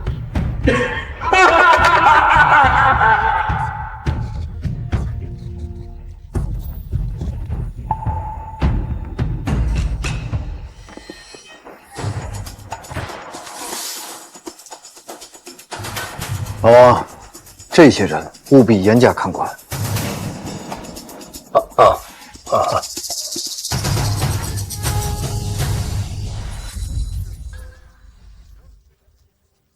你们先下去吧。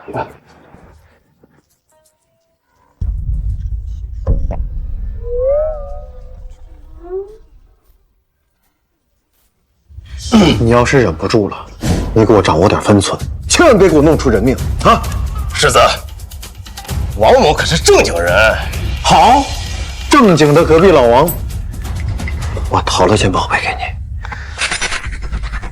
这个，这是此物名为鱼胶，也叫鱼泡，通常呢是用来滋阴壮阳的。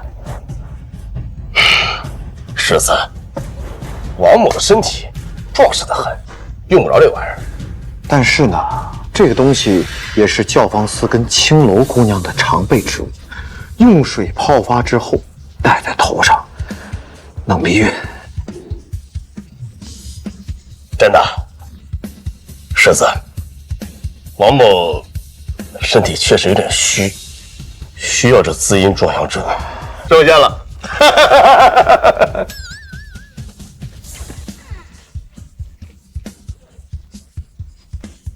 嘿嘿嘿嘿嘿！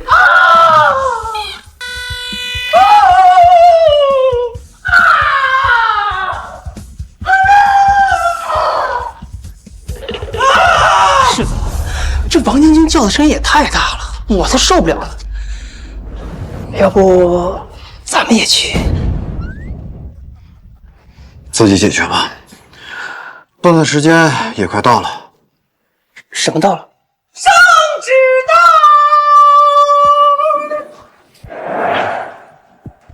陛下，京臣查证，魏渊梁球出现给汪腾设局，逼迫汪腾签订契约，强迫臣的小女又大闹太师府和梁家。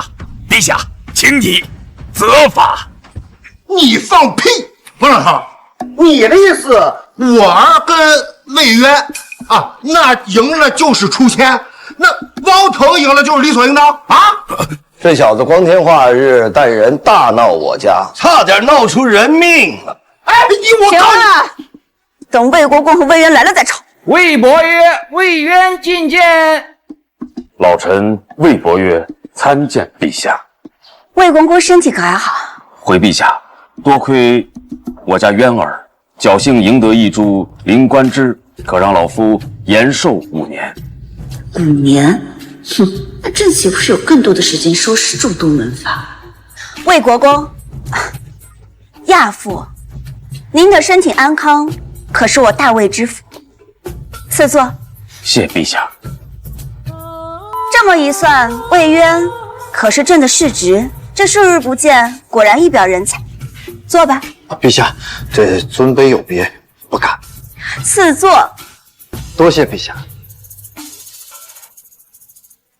皇姐真是的，魏渊成了你侄儿，我跟他的婚事又成什么啦？文太师，你之前有话要说，但说无妨。陛下，臣要告御状，状告汪腾好赌成性，竟然把小臣的小女当赌资啊！哎，不对呀，文老头，你刚才可不是这么说的。汪爱卿，怎么回事？陛下，汪腾畏罪潜逃，是臣教子无方。好，既然如此，朕就做一个证人，取消汪文两家的婚约，汪家赔偿文家20万两，嫁妆如数奉还。陛下圣明。让汪家当朕的钱袋子，有灵官之这等宝物都不献给朕。陛下，汪家次子汪茂能文能武，我看让陛下做主，将臣的小女许配给汪茂。至于婚配嫁妆，就不用偿还了。准。文太师还没放弃王家，看来我得添把火了。陛下，哎呀，这臣这是第一次来御花园，看着这美景啊，心中不禁有一股诗意想要喷薄而出，迫不及待想要吟诵一番。当然好呀，那你就吟吟。大魏湖，魏湖大，大魏湖上有荷花，荷花上面趴蛤蟆，一撮还他娘的一蹦跶。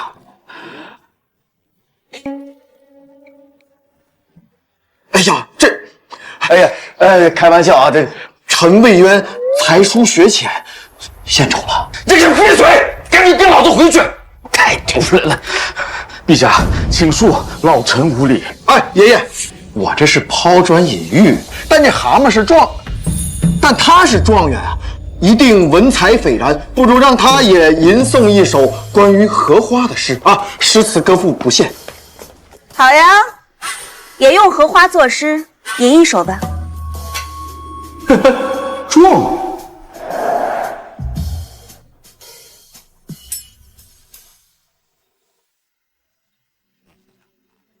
元。不礼貌。碧叶连天映日红，亭亭玉立湖水中，风姿荷香溢满池，清雅脱俗玉无穷。好，听着也不咋地嘛。太兄不愧是状元，果真文采斐然呐！这小词儿给你写的，就跟那青楼说书先生一样的啊！请陛下息怒。蔡状元擅长的是热血军旅题材，不是这种婉约浪漫的。毕竟你高中状元的文章叫《战天狼》，是吧？知我者，莫魏兄也。那不如我们就以军旅题材赋诗一首，就以我爷爷大魏第一战神魏伯渊为题，如何？啊，我再给你抛砖引玉一下啊。醉里挑灯看剑，梦回吹角连营。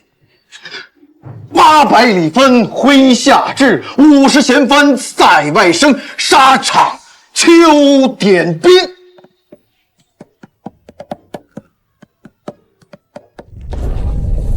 了却君王天下事，赢得身前身后名，可怜白发生。这是我的龟孙儿能做出来的诗词吗？这首词名为《破阵子》，大才子魏渊赠大魏第一战神魏伯约。好诗，此诗可以为我大魏文坛浓墨一笔。词的确是好词，可这是魏渊做的吗？原创。呸！这一定是剽窃苏师伯的。蔡状元，到你了。哎呀，来吧。匹夫拒阡陌，莫言拒千里。将军封万户，世俗埋蓬松。我呸！词勉强是诗词，可这连相似都过不了啊！不知道蔡状元是如何写出这首《战天狼》的？来人，举沙盘，让朕的亚父跟状元郎推测一番《战天狼》。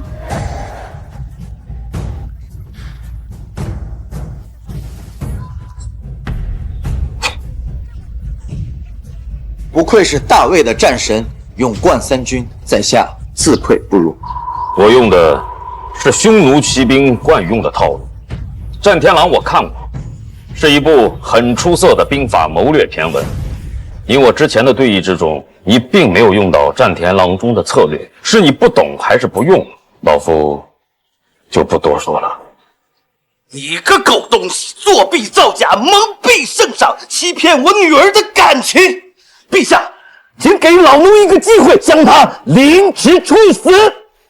陛下息怒。陛下，其实战天狼乃是臣的一位朋友在科举时所写，只是不知道最后卷面的署名为何变成这蔡锟。你朋友姓甚名谁？此人名曰公孙锦，如今就在殿外。韩硕，带上来。是。陛下，人已带到。陛下，今年的科举中确实有这位考生的名字，只是考试排名中下等，还是朱思伯的师弟。臣已命人传朱思伯前来。一群混账，竟敢把手伸进科举，连朕的皇宫都被渗透成筛子。公孙姐，战天狼可是你所作？禀陛下，正是我家锦囊所著。岂有此理！你们连科举都敢舞弊，一个个是要造反吗？陛下，杜三娘乃烟花柳巷风尘女子，她的证言不可信。来人，将她拉出去！她在这一跪，岂不是侮辱了我们皇家？放屁！你知不知道秦淮八艳啊？青楼皆是义气剂，英雄多是土狗辈，这话你懂不懂啊？就连梁家的祖母曾经也是妓。哎，魏源一个小王八蛋啊！你说就说，你把我梁家拉上水干什么？啊不，梁叔，梁家祖先之妻那是好妓，以卑贱之躯或慧眼识人之名争锋天下，艳绝江南。然天妒假年，死于非命，但青史斑斑，名节永垂呀。老东西，你记住这句话啊！只要忠君爱国，职业不分贵贱。说得好，军民上下一心，何愁大魏不强盛？主公懂我，听到没有？不分贵贱。哎，等等，怎么让你小子说的我祖上出个娼妓，还荣荣耀啊？光宗耀祖啊！哎，一定是朱思伯给他写好的话术。委员，你莫再插科打诨了。你如何证明此诗是公孙锦所作？简单，只要让他们二人用战天狼上的招法再战一盘便可。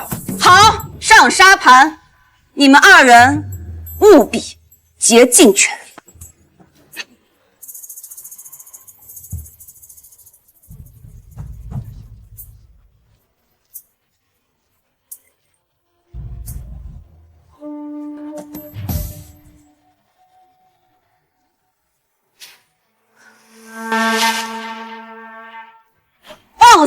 到底还有多少的状元郎像蔡锟这样酒囊饭袋？你们一个个不说是吧？来人，传朕旨谕，20年之内，所有考取功名的书生，无论任何官职，重新再考。若考试失败，一律按舞弊问斩。陛下，不可呀！此乃会动摇我们大魏国的根基呀！陛下，不如将蔡锟打入天牢，择日问斩。重封公孙锦状元郎身。为官者乃是我大魏的门面，公孙锦身有残疾，如果为官的话，岂不是丢了陛下的颜面？臣附议。这就是盘根错节的门阀啊！不肃清这群蛀虫，朕又如何集中皇权？依你们看，朕该如何补偿公孙锦？依你们看，朕该如何补偿公孙锦？黄金1000两，房屋3间，良田6亩，足矣。陛下，我家锦囊才高8斗，兵法谋略、治国安邦样样精通。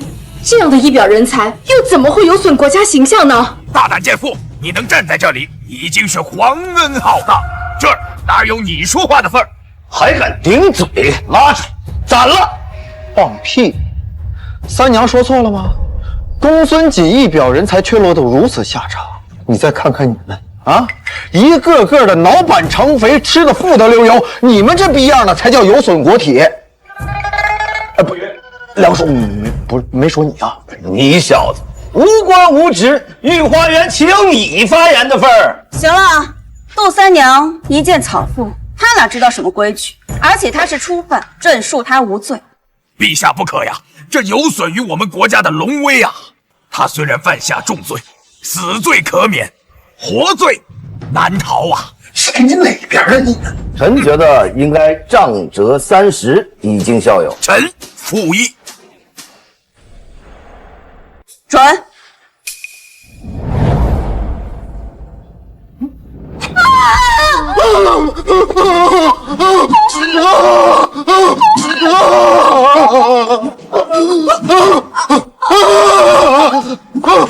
翰林大学士朱思博觐见。见过陛下，爷爷。朱思博，公孙瑾是你的师弟，他考卷调包一事，你可是监考，该作何解释？回陛下，封卷之后，臣便宴请考试才子吃饭品茶，讨论文章。这件事，公孙瑾以及其他考生都可以作证。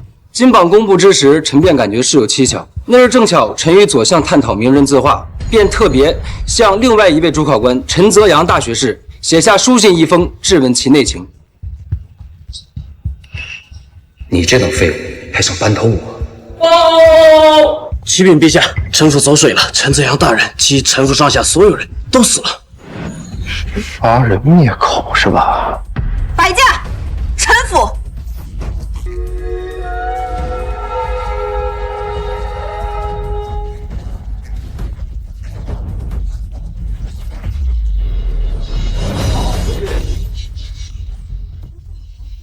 启禀陛下，微臣已查明，火势源于陈大人的书房，陈大人的尸首之上无任何伤痕，由此可见，陈大人的死因乃放火自杀。陛下，案件已真相大白，蔡敦重金贿赂陈泽阳，调包案卷，东窗事发，陈泽阳畏罪自杀。陛下，臣觉得朱大学士无罪，罪魁祸首是陈泽阳。恐怕没那么简单吧？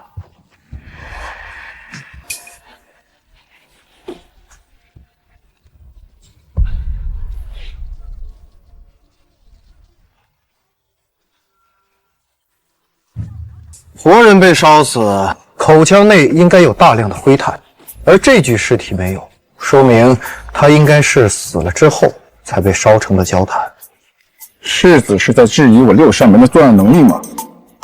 没错，陛下，烦请派人去买一些生蛋清、糯米饭和醋回来。你要做什么？验尸。准。魏世子，在下被誉为当朝第一神捕，难不成在下不会验尸，还要你来插手？纯属胡闹，请陛下治他的罪。委员，我朝亵渎尸体的罪可不小啊，何况此案牵涉到科举舞弊。咋的？踩到你尾巴了吗？这么大反应！就算我孙儿不会，让他试试又咋了？就是啊，让是吗？让不让是？粗鄙！亚父言之有理，不如就让魏渊一试。朕也想知道他会给朕什么样的惊喜。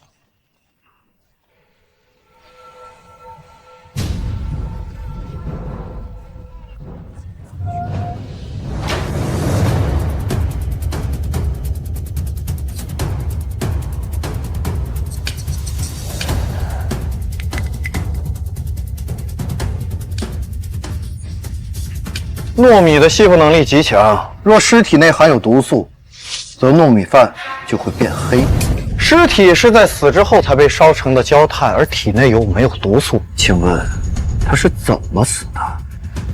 这是不知道啊，还是不敢说呀？刚刚我查过了，肋骨断了7根，其中2根刺穿肺部，1根刺穿心脏。请问是什么样的办法才能形成这样的伤？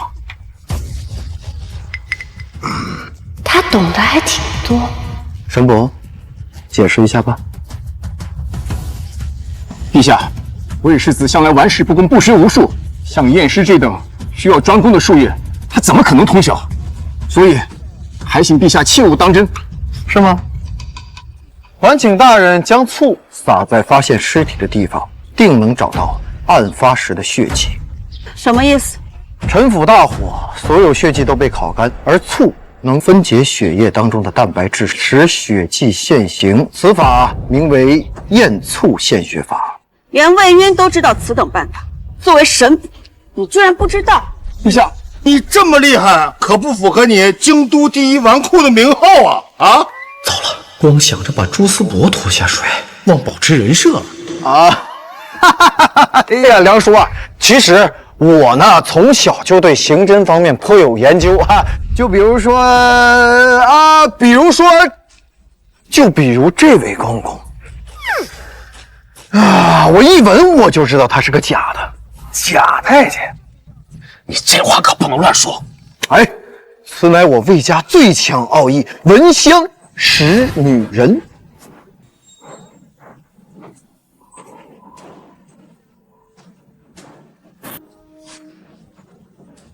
啊！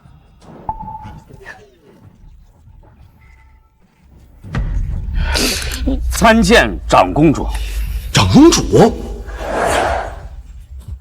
长公主，演到未婚妻头上了。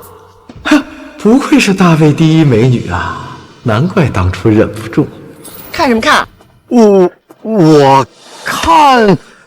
我看见你，我就连咱们孩子的名字都想好了，就叫卫青，如何？你这个龟孙，卫青是咱们家先祖。师叔，你这大嘴脑子染上大病吧？你笑什么笑？这还不嫌丢人啊？没事，媳妇手子散啊。不是，我姓魏，孩子不能姓邓啊，不严谨。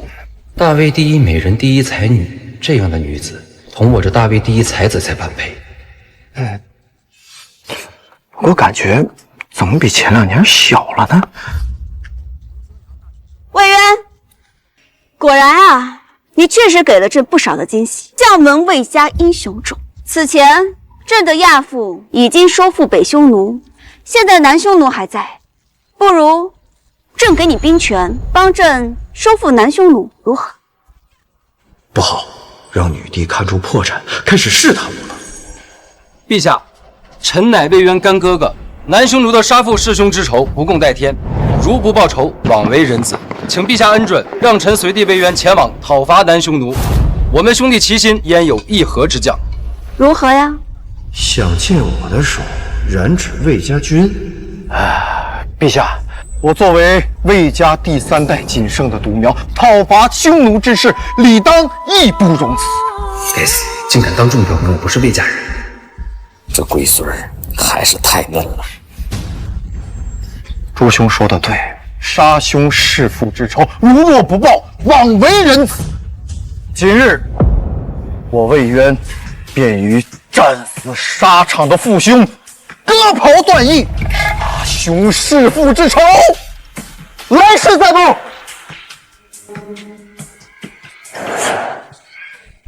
爷爷，有了佛跳墙，谁吃那咸菜滚豆腐呀？倾城公主难知啊！大魏第一美人，大魏第一才女，那小娘们长得，你这个混账东西！老子魏伯约银鞍照白马，什么如流星？撒他如流星，怎么就有你这么龟儿子、龟孙子？对了，话说这杀手从哪逃来的？怎么就是我逃的？富顺送的。我说我不玩，他非让我玩，我玩。富顺，也罢，禁闭免了。但老子告诉你啊，这段时间你给我消停点，要是再搞出什么主攻下三路的破事儿，当心老子打断你腿！杀手的事儿，爷爷会妥善处理的。滚！滚！龟孙儿！魏公，手下人在城外河边找到了富顺的尸首。这是杀人灭口，之后要暗中保护好世子的安全。是，下去吧。来，哎，垫腰上，小心。世子，您现在的威名啊，那都已经传遍京都了。啥威名？说你变态，那玩女人把人给玩死了。老子的名声啊，全让这家伙给败坏了。没事，媳妇儿，我要去找些药材，你一会儿拿笔记一下。是，然后抬我去教坊司。世子啊，你都虚成这样了，还要去教坊司找女人啊？你身体受得了吗？没问题呀。魏公，世子出去了，魏文儿跟着。世子先去了药材铺，然后又去了勾栏。府上有太医，他出去抓什么药啊？他弄了2份药方，太医看过了，都是壮阳之物。难道这个龟孙儿想一边进补一边输出吗？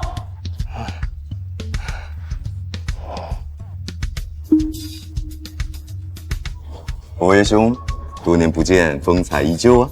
千秋老弟，许久未见，骚气依然嘛！那个玄策，我给你介绍一下，这是鬼谷一门的掌门人穆千秋。玄策，见过穆神医。老哥啊，传说是真的，你在沙场上受了重伤。老夫还有多少时日啊？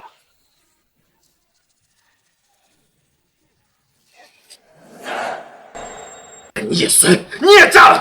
难道是我们魏家上阵杀敌啊？造下的孽障太大，你降下个魏渊来我们魏家惩罚我的吧！哎，亚父切勿担忧，我看魏渊对判案也是颇有心得。传朕旨意，立刻封魏渊为6扇门副指挥使，赐尚方宝剑，赋予先斩后奏的权益，调查试卷调包一案。陛下，魏渊年少，恐怕难当重任啊！艾文老，你怎么陛下说什么都反对啊你？陛下放心，臣一定守护好皇城，绝不让这世间出现任何一起冤假错案。臣胯下马，手中剑，从此改名魏青天。好，切勿让朕失望。回宫。恭送陛下。你还是太嫩了。陛下明显想借你之手把京都的水搅浑，开始清算门阀。我知道，那你为何要答应？你可知京都的水有多深呐？爷爷，陛下想浑水摸鱼，而我想近水楼台。你是镇国将军，效忠的应该是大魏，而非陛下。况且岁数也大了，这魏国公府是不得迟早交到我手里啊。你想借机掌权？好，我只给你这一次机会。这件事情要是办不好，30万的魏家军就是你的嫁妆，老老实实给老子当驸马爷去。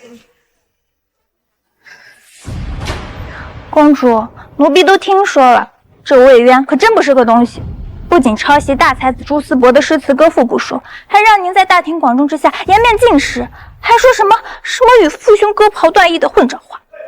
我不过是配合他演戏罢了，给他个台阶下，不然他今天怎么装得下去呢？公主什么意思啊？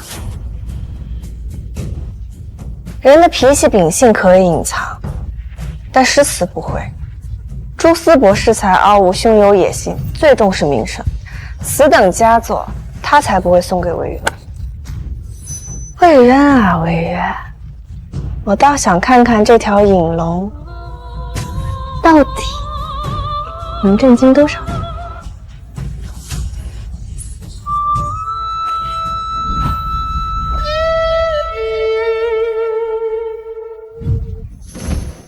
哎，小二，你不要使蛮力，你得用上气啊！旗下3寸的位置，感受感受。所谓人法地，地法天，道法自然。世子，你说的啥呀？我都听不明白，不如直接开练吧。行啊，记住用上气啊！把本世子教你的刀法再来一遍。这龟孙儿什么时候练就的这种顶级的刀子？我看样子修炼很多年了，这招式一点都不生疏啊。他教给思远这套针法，妙啊！对，这龟孙儿体内一点气都没有，怎么发现咱们2个隐蔽大师了？老哥啊，咱拜托，俩老头子在这里偷鸡，对不对？不合适。走。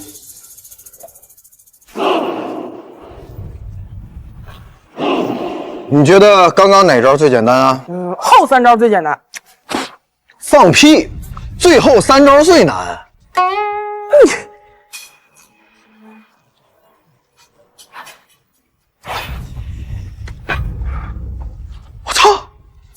果然一遍就会啊！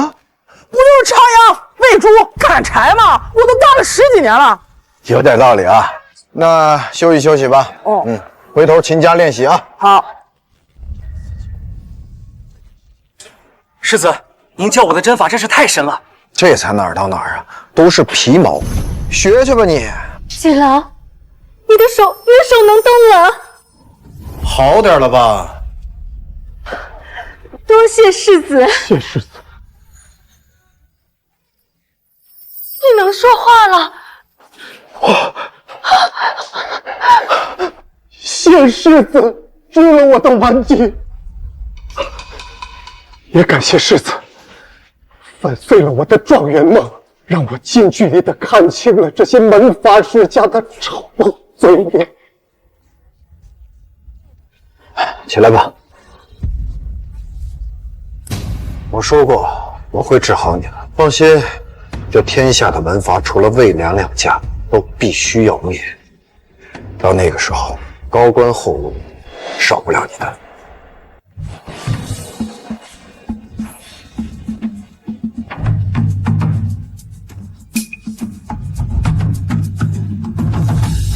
世子，沈老板到了。见过世子。难道现在京城还有官员敢为难你？那倒不是，小人此次前来是受朋友所托，有个小事儿要麻烦世子。你说，我的一个好朋友从永丰银号带了笔银子，想要做生意，把老家顶级的好茶叶运回了京城，可惜没有门路啊。他要是破产了，对我永丰银号也算是一笔不大不小的损失吧。芽叶微紫，嫩叶被卷似笋鞘，雇主足笋茶。世子高见。哎呀，你这位朋友啊，经商头脑有点一般呢。难道不知道这京城的人爱喝花茶？至于这绿茶，别人都嫌弃它太过寡淡，除了王公贵族，坊间很少愿意喝这绿茶。哎，别，世子，他这次要是卖不出去，回去就得破产。他这才跪着找到了我，求世子殿下帮忙啊！我操，好像有机会掏干世家门阀的银子。你马上去找一批玉盒，把这批茶叶装饰起来。从此，此茶就改名为玉茶。叫玉茶岂不是更好？以世子您的势力，这点小事儿应该不是问题。这次我就不出头了，太造孽了，我怕连我爷爷都保不住啊。没事儿，跟你那位卖茶叶的朋友说，茶叶我都要，弄好之后呢，我们每盒茶叶就卖他个300两。但凡一次购茶10盒者，3日之后3000两银子如数奉还。之后的每一个星期，每盒茶都能获得10两银子的利息。世子，这样可就赔钱了。他们惦记的是我们的利息，而我惦记的是他的本金。而且我们设置了这么高的门槛，平民百姓没有资格参与，更不会被波及。我们这次针对的就是这些世家门阀。世子，此言何意？按照我说的去办，你我一块做一个局，如果赔了，咱俩一人一半；如果挣了，我分你30%。世子，我觉得应该还要再加上一条，拉人卖茶给分红的策略。我操，不愧是白手起家，这举一反三，庞氏骗局都让他琢磨明白了。没想到世子会利用人性的贪婪，做出这种可怕的局。我们设置了这么高的门槛，普通的平民百姓不会被波及。我们的主要目标是那些达官贵人，他们的钱不是好盗来的，咱取之无愧。如今南方水涝，百姓流离失所，与其让这些门阀世家中饱私囊，还不如主公将这些钱财收为己用。那个，不好了！哎呀，出大事了！哎，梁世子，咱要不捂着点呢？你怎么个意思啊？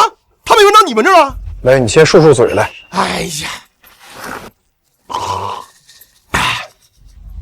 言归正传啊，那个汪家把咱们对面那个怡红楼盘过来了，改名叫青石雅苑，把这姑娘啊、杂役呀，还有贵公都抢走了呀！啥？我家姑娘都被撬走了？啊！果然婊子无情，戏子无义，亏老娘对他们那么好，这群杀切刀的！哎呀，三娘啊，还不止这样呢，他们出了3首新曲，招揽新的顾客，连厨子都是一厨退下来的。还推出了所谓的什么醉仙酿啊！御花园一事后，汪家显然知道拿回清河雅苑无望，但是他们又挖坟掘墓，还得用这个来洗钱，他们就干脆利用原班人马，又开了这个清池雅苑。那怎么办啊？咱把人弄回来呀！清河雅苑本来就是汪家的，即使把姑娘们弄回来，他们肯定还会留有后手的。那你说那屁话有什么用啊？这事要是不平了，我和渊哥的京城的脸都丢没了都。你慌什么？三娘，还能招到姑娘吗？这个嘛，世子放心，毕竟啊，混了这行这么多年，找几个姑娘，这点能耐还是有的。不过就是这质量可能会有那么一丢丢的不如意。要不这样，把小蝶他们放出来，好歹他们也是花魁呀。不行，这些人我有用。没事儿，你尽管招，咱们质量不够，情趣儿来凑。哎呀，以后咱们的厂子就改名了，就叫做天上人间。这1楼灯光简办，灯罩多用颜色，增加朦胧的情调。巧儿，哎，你马上安排工匠给我在1楼打造一个最大的圆盘，让姑娘们穿上各种各样的衣服，坐在上面，可以让客人360度无死角的观看。哦，对了，这衣服不能全露，最好半遮半露。哎，你干什么啊？这叫制服诱惑，旋转选妃，专业。喜顺儿在。我们还得专门打造一批工装，让其他姑娘穿上。工装？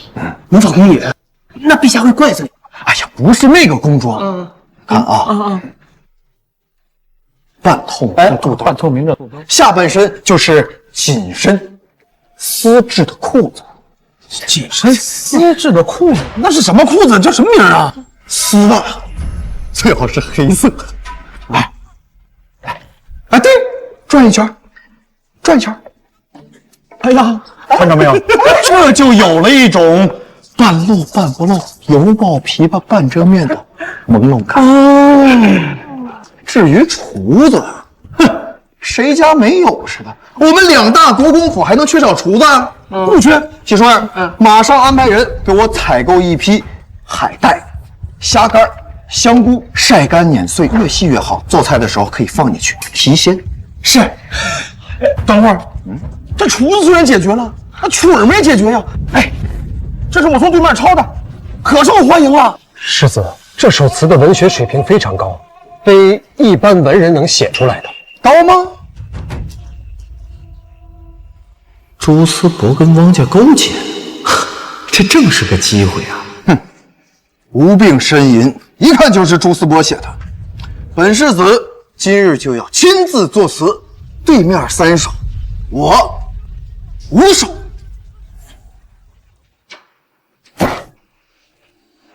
红藕香残玉簟秋，轻解罗裳独上兰舟。云中谁寄锦书来？雁字回时，月满西楼。世子，这么精美的诗词，真是您想的？原创。世子，今不过状元不得志，便已心如刀绞，而世子却有着天下第1才子之能。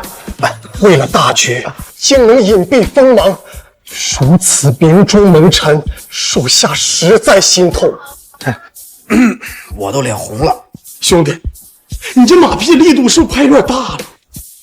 绝非拍马屁，世子今日所著，在大魏文坛历史词的排名之中，前10一定有今日所著。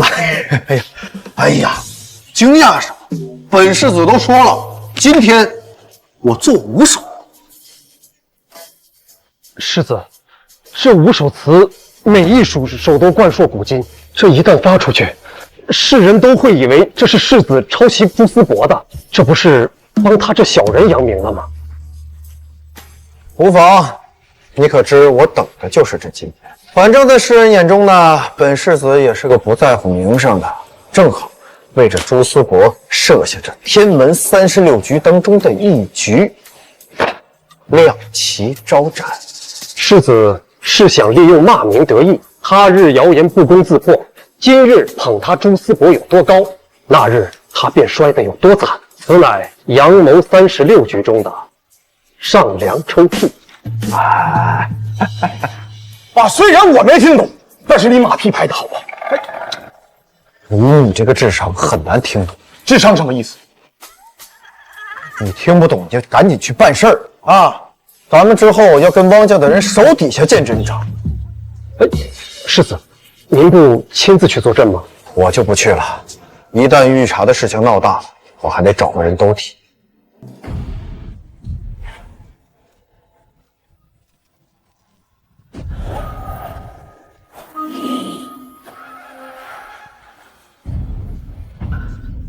都给老娘让开！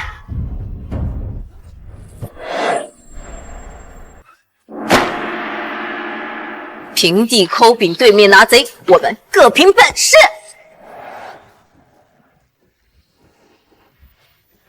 公主，魏渊今晚和汪家所开的青楼打擂台将有8首绝世好词现世，这京城的文坛和烟花柳巷都掀起了巨大波澜。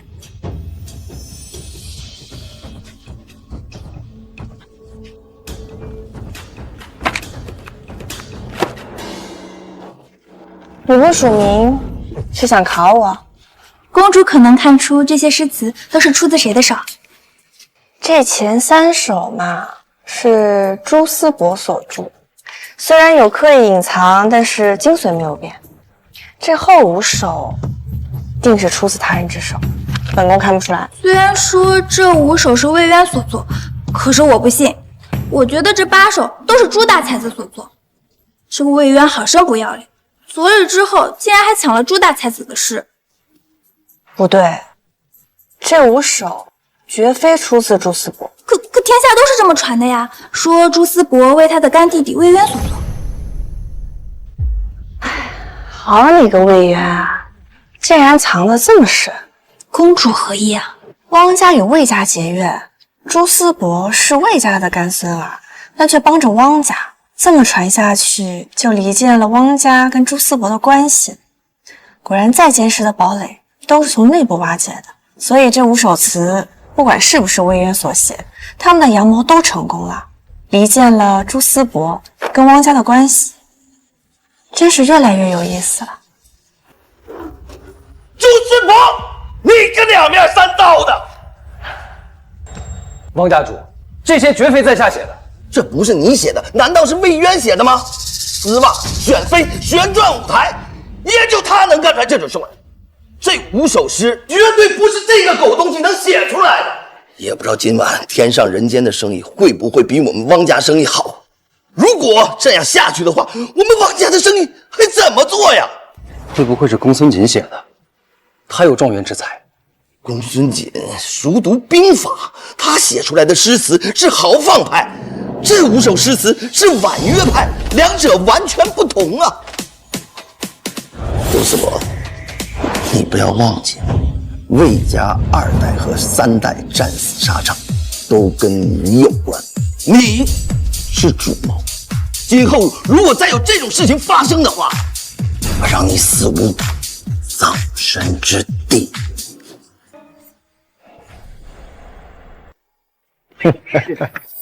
站住！有上门种地，写免信。不认识我？昨天闹这么大事，不认识我，下马威是吧？鱼儿，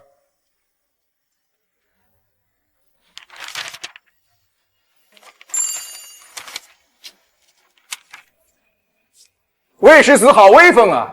居然敢在我6扇门的门口行凶作乱！哼！你别忘了，你还没有正式结长官印，现在还不是我6扇门的副指挥使。他们拦你，那是职责所在，理所应当。睁大你的狗眼，好好看看，陛下亲赐的尚方大宝剑，信不信老子现在就斩了你？废他妈什么话！老子的麒麟符呢？官印呢？带我去啊，否则斩！是。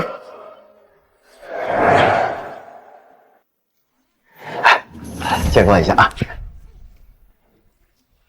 哎呀，本世子知道，你们当中呢有很多人对我是口服心不服。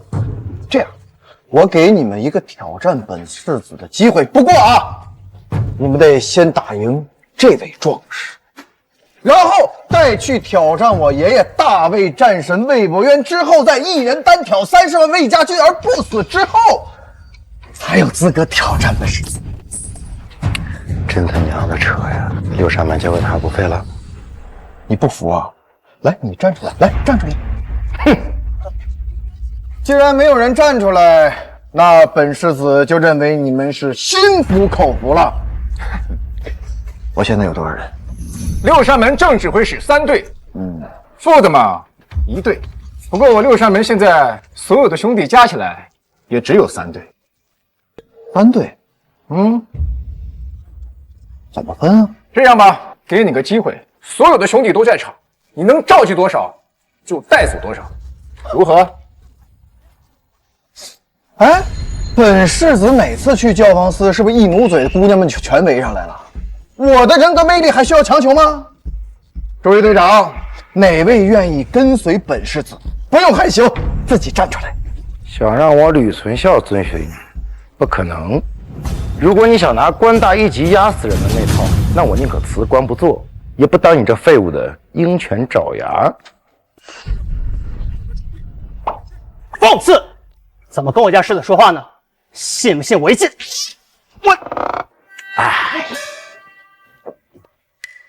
信不信我一剑斩了你？哎，脑子就在这儿，要杀要剐，悉听尊便啊！世子，你干脆把我杀了得了。我倒要看看你是否敢把我们都砍，到时候就算是大魏战神魏伯约也保不了你。是啊，我们世子，你都看到了吧？我六扇门上下一心，好像大家都不欢迎你呀。好，跟我来这套是吧？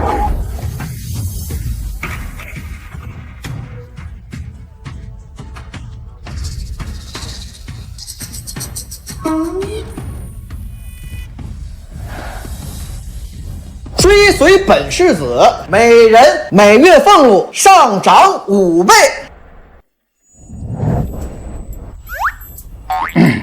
哼，大丈夫生于天地之间，岂能被你这五斗米折腰，屈你等纨绔之下呀？呀，魏世子，你莫不是以为我六扇门上下全都是贪财之辈吧？没错，少用金钱诱惑，老子们都是大丈夫真好鞋，不吃你套。我们又不傻，你的钱能拿多久？等你走了，咱们留这儿等着大人给我们穿小鞋。是啊，我们不上当，我们不上当。好，追随本世子，立马预支5年俸禄。5年？马上全额缴清。当然啊，如果你们将来不想在这儿干了，也可以追随本世子回府，给你们谋一份好差事，薪酬不变。世子，此话当真？哼，本世子向来平易近人。哎呀，世子辛苦了。我还是喜欢你刚才就那种桀骜不驯的样子。过奖。哎，世子刚才大概是听错了，我讲的是在下飘零半生，只恨未逢明主。若世子不弃，我老吕愿拜您为义父。好，哎，喜顺呀，这不给梁球又找了个弟弟啊！来，给钱！来吧，排队！等等，本世子选人也是有要求的啊，不是什么人都要。我看你刚正不阿，不如就由你来替本世子挑人吧。记住，本世子的要求是人品为先，能力次之。明白。来，你出来。他不行，我不行。老吕，咱俩跟老乡啊。你确实人品不错，但你在这11人当中并不出众。于私呢，我应该选你，但是于公啊，不行。行了，你别说了。老吕，打这起，咱俩分道扬镳。哼，不是你，我哎，可以啊，去吧。我不屑拿钱。世子，你看我怎么样？你呀，人品不行。愣着干什么？走！光啊，有眼光。来，世子，人已经挑好了。好，列队，追随本世子去仓家收一笔账。事成之后，京城内的大小馆子，除了御膳房，随便挑。仓家，是吧？那有样东西对你很有用哦。不过有我在，可以帮你再续1年。2年嘛，希望我那不成器的龟孙儿，不提也罢。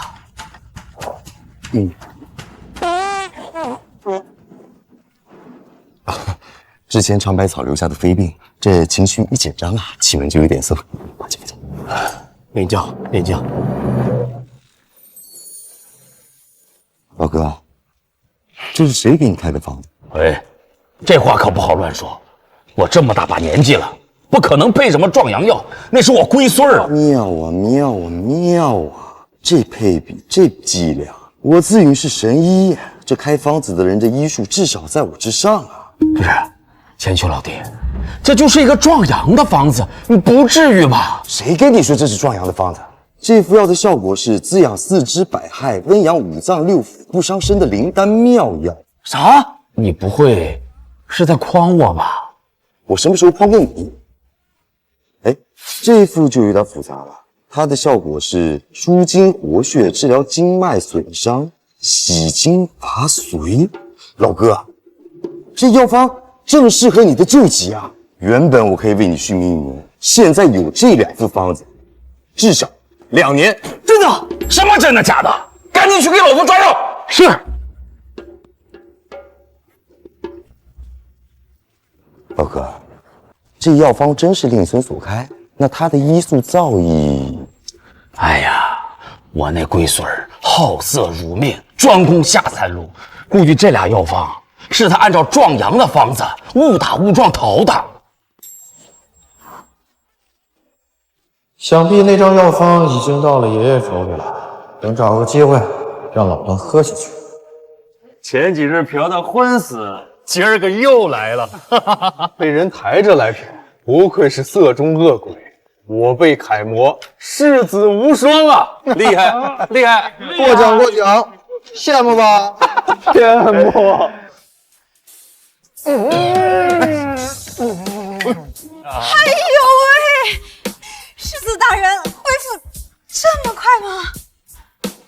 那是自然，本世子这是天赋异禀。世子大人大驾光临，可是我们这儿的姑娘都细皮嫩肉的，金贵的很。世子大人还是要小一点力气。少他娘废话啊！麻溜给我安排姑娘。有啊，我这4大头牌都在，你喜欢哪个？还是4个一起啊？换一批。本世子今天想来个劲儿大的。世子大人有猎奇？没有。有。鱼儿来了，妈妈。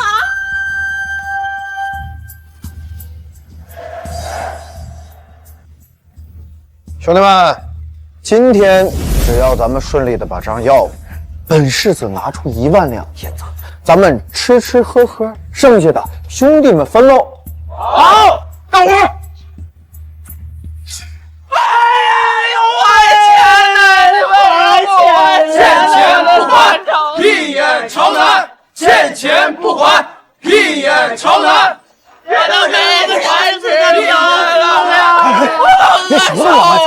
词。大声啊！闭眼朝南，欠钱不还。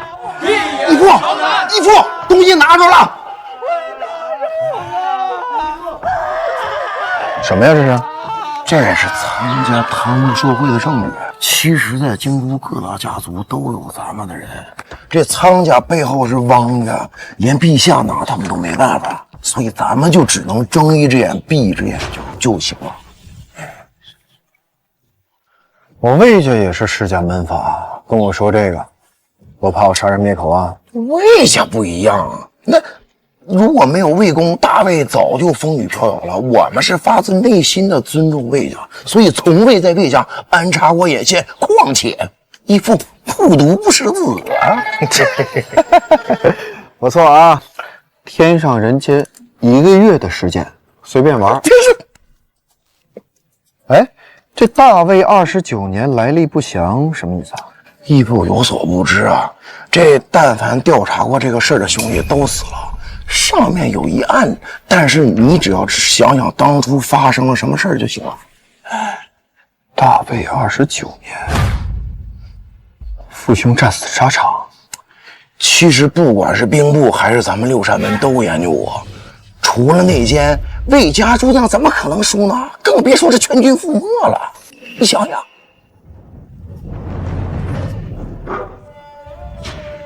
魏渊，你真是太过分了！你就不怕我不理你？你给我让开！你给我让开！你不过就是个青楼的丫鬟，你敢挡我的道？信不信我一巴掌扇死你啊！这是债主来的，不能打。魏渊，你听到了吧？现在一个下人都敢这么跟我说话了。说谁是下人呢？这是我们家小二啊，辛苦。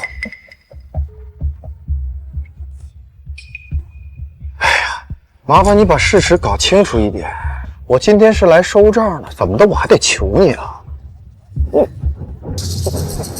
你真要把钱拿回去啊？哈，不然呢？欠债不还，闭眼朝南。我没钱。哎呀，当老赖是吧？简单的。跟我去天上人间做工，1次10两。来，走，来，走，好。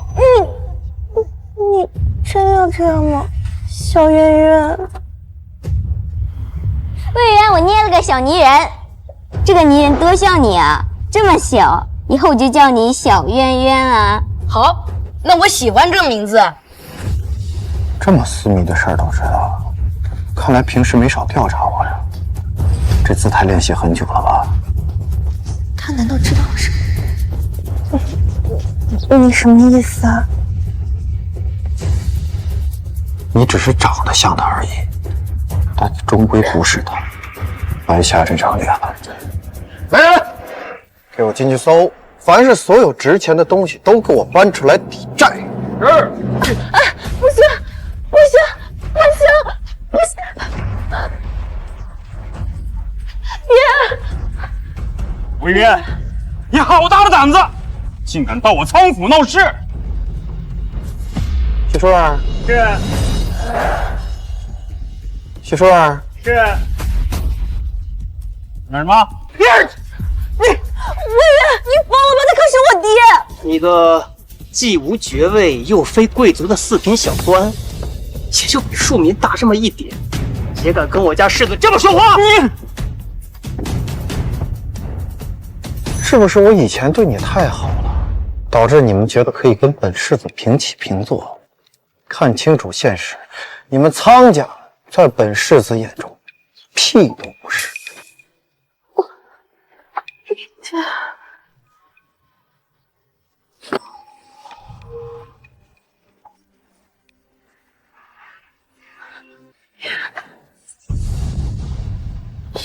苍家宝藏室的好东西是不少啊，这一看就是前朝大家的名作呀。你再看看，开门吗？本世子怎么那么觉得像假的呢？我看错了啊，这一看就是仿真的呀。哎，记一下啊，3两。哦，那这个应该就是仿金章了。1两。这地气，你有经验，你再分析分析。10万吧。胡说！我们藏家的地契起码值50万两。世子，还请您高抬贵手。您和乃云好歹有婚约嘛。你女儿都让人弄怀孕了，还好意思跟我提婚约？什么？爹，我没有。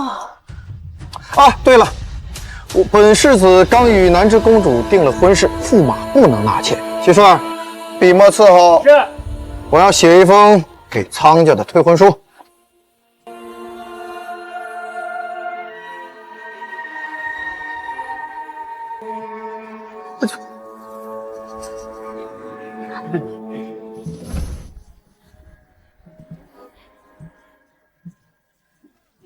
魏渊，你当真不喜欢我了吗？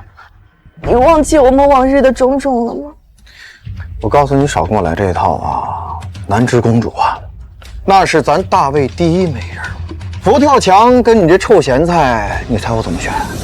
哎，老二，叫兄弟们把这些东西抬走啊！但凡有人敢阻拦，就去我魏国公府要去。大伙儿，哎，苍乃云无家可去，派人盯着点，他跟什么样的人接触。兄弟们，天上人间！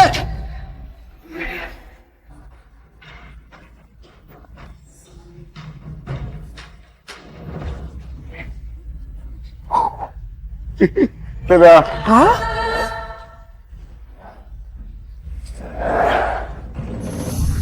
也不轻。看来汪家很重视这清池雅苑啊，弄得跟以前一模一样。哎呦，世子，世子，您不去自己的场子，来我们这儿？来你们这儿啊，当然是玩点好玩的了。给我查封清池雅苑的大门，6扇门查案，一个人都不许放走。不是义父，我们不是来玩，来查案，姓甚名谁，家住何处，都给我问清楚了。去。哎呀，老岳，哎，元哥，别闹，咱认识10几年了，认识10多年了，你还来这儿？我场子差哪儿了？元哥，您放心，从今往后，我再也不来清池雅苑了，要死也死在你的天上人间，如何？哎，这才差不多。喝的什么呀？这汪家的酒啊。汪家的酒？怎么了？好香啊！义父，我确实喝了不少好酒，但像这么香的酒，我确实第一次闻到。知道为什么这么香吗？此酒一闻就是用了300年的陈酿酒花杏膏勾兑而成。人那么高的一口缸啊，只需要这一小杯就能勾兑成功。300年，这么厉害，汪家从哪儿搞的？你有经验，你来分析分析。这个汪家背地里干的都是这挖坟掘墓的事，这自然是从墓地里挖出来的。墓地里挖出来的呀！你大爷的！你汪家给老子喝死人酒，走去天上人间！哎，公子别走啊，别付钱了。哎呀，魏渊，你是存心来砸场子的吧？不然呢？你以为我是来照顾你生意的？哼，泥人尚有3分火，你就不怕？老妹儿，给哥拿一下。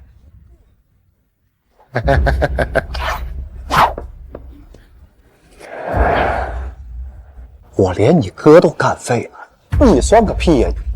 你是想玩到底了？你有资格跟我玩吗？来人，本世子现在怀疑着清池雅苑窝藏朝廷钦犯，回6扇门给我拿着通缉画像，一个一个的查。魏渊，你别把事情做得太绝了。我跟我的兄弟们来这查案，又没滥用私刑，何错之有啊？义父没毛病。世子。是的，王副将说华可能要见你。终于忍不住了，给我在这盯紧了啊！不是义父，咱得查多久啊？查多久？查到他们倒闭为止！你敢抢老子生意？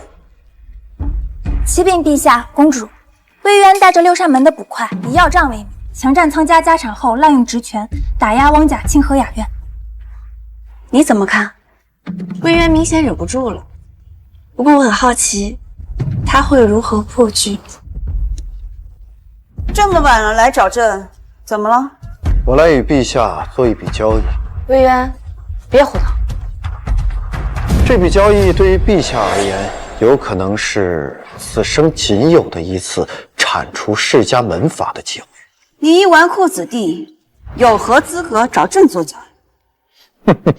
陛下说的对，纨绔子弟确实不行，但倘若是魏国公爵位，30万魏家军继承人的身份，说来听听。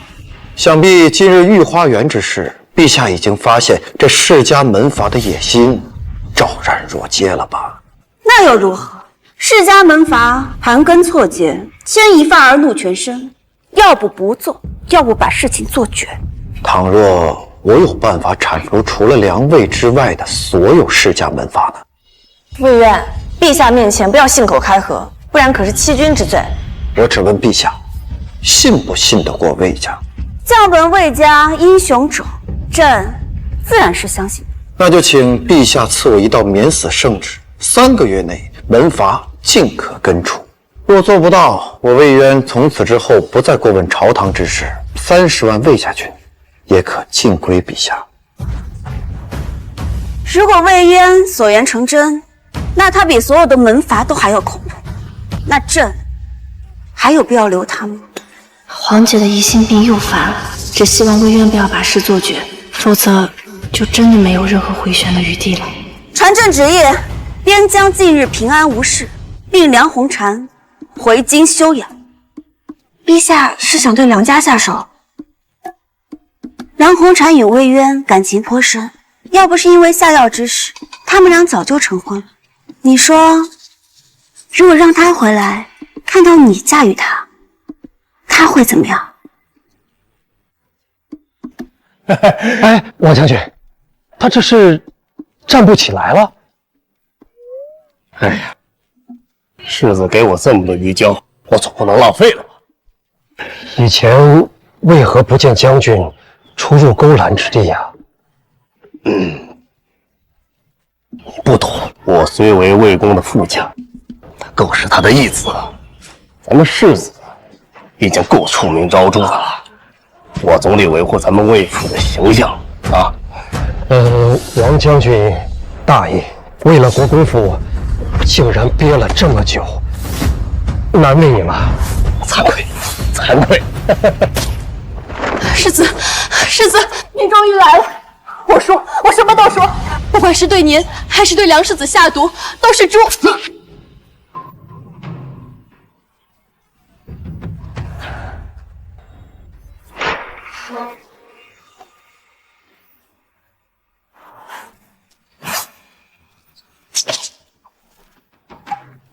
擅闯我魏家，还想全身而退？哼！宝贝儿，我的宝贝儿啊！赶紧看一下，留个活口。竟然是个秃驴。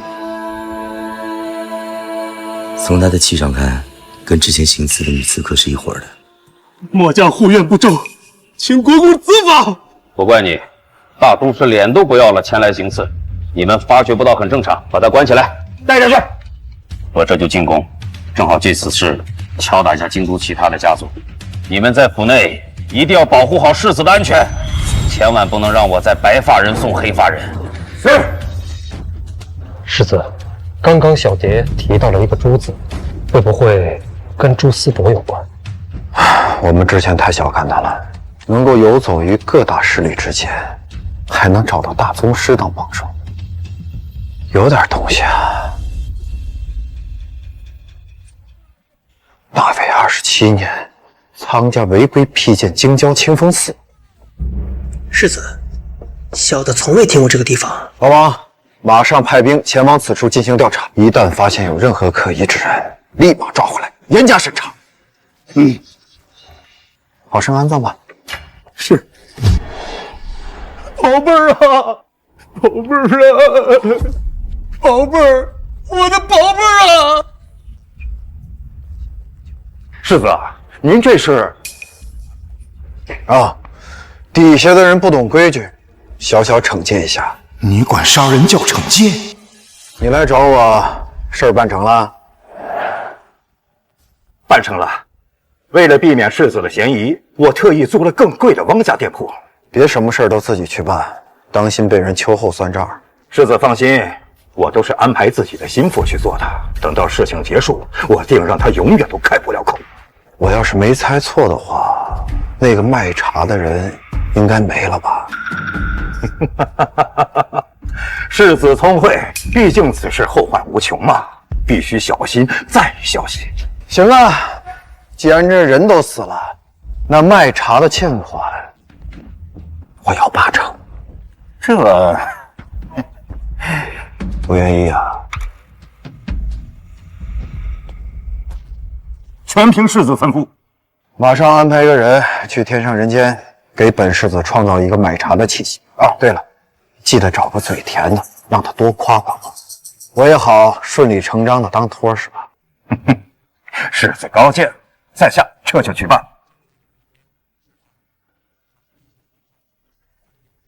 世子，此人脑后生反骨，心思太狠，不能重用。慈不长兵，义不长财，能白手起家的人，哼，没几个好东西。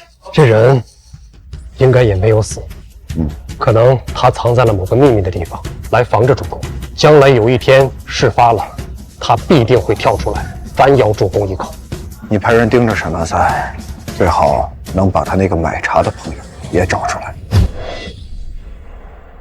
喜顺，世子，你让梁球3天以后把所有的富家公子哥都叫到天上人间，就说本世子要提前庆祝清河雅苑关门，请他们喝酒。好，该擦网了。血色柔色金子国色，你与心热，我与上座一盆火，一团火。流连法则，魂梦似魔，真情假意求不得，看不破。离我远点啊！你不知道你身上臭啊！你再说，就是抽你啊！哎呦，怎么跟你姨夫说话呢？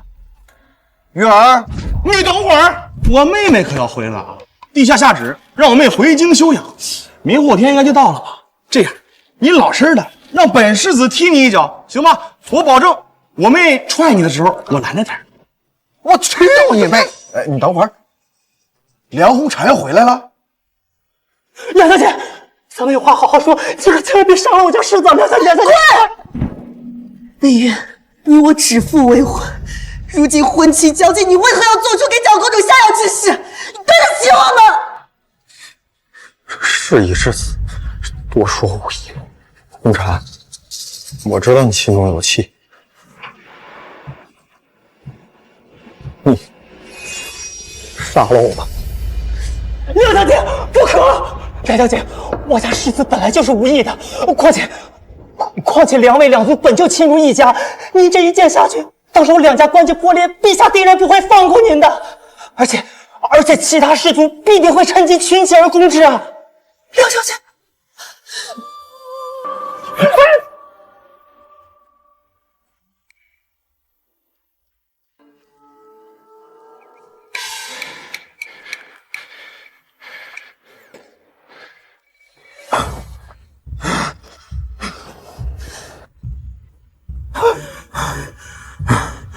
他还真的呀！吓死我了！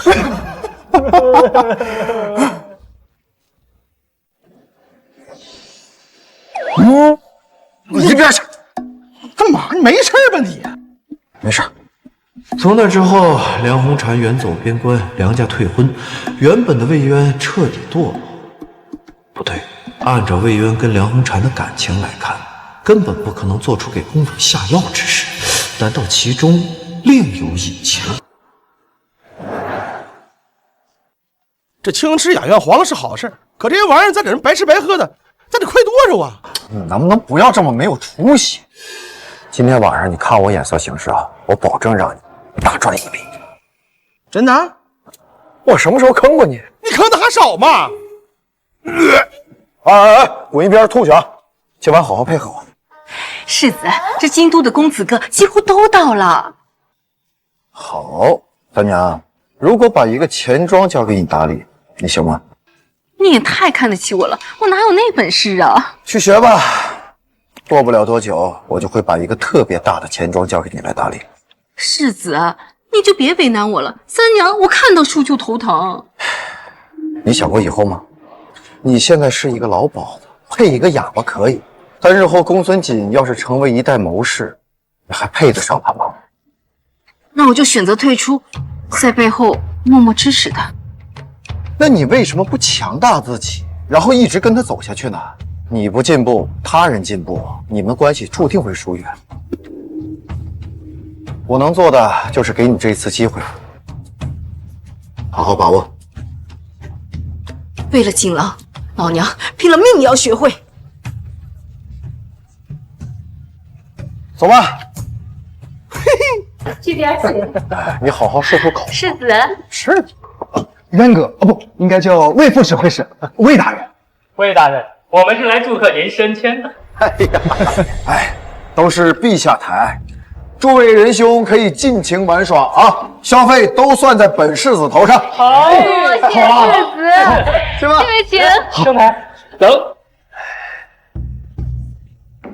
草民江南商会张万福见过世子副指挥使魏大人。女儿来了，妈妈。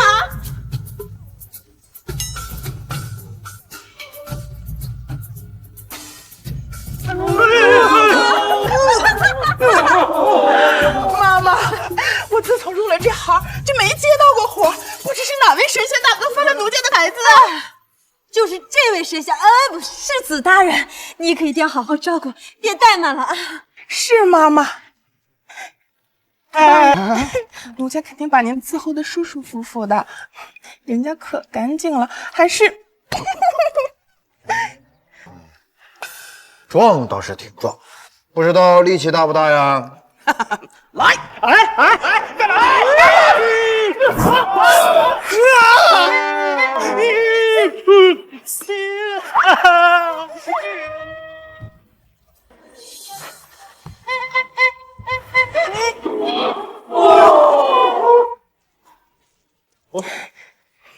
好，就你了。那我们走着。哎呀，走。世子，你一定要活着回来呀！世子，奴家入行好几年，今儿还是头一次接客呢。但是请世子不要怜惜奴家，让狂风暴雨来个电龙哎，等，这位壮士，什么壮士呀？人家有名字，人家叫鱼儿，你也可以叫人家小尔尔。小尔壮士，你能不能先起来一下？腿麻了，不好意思啊。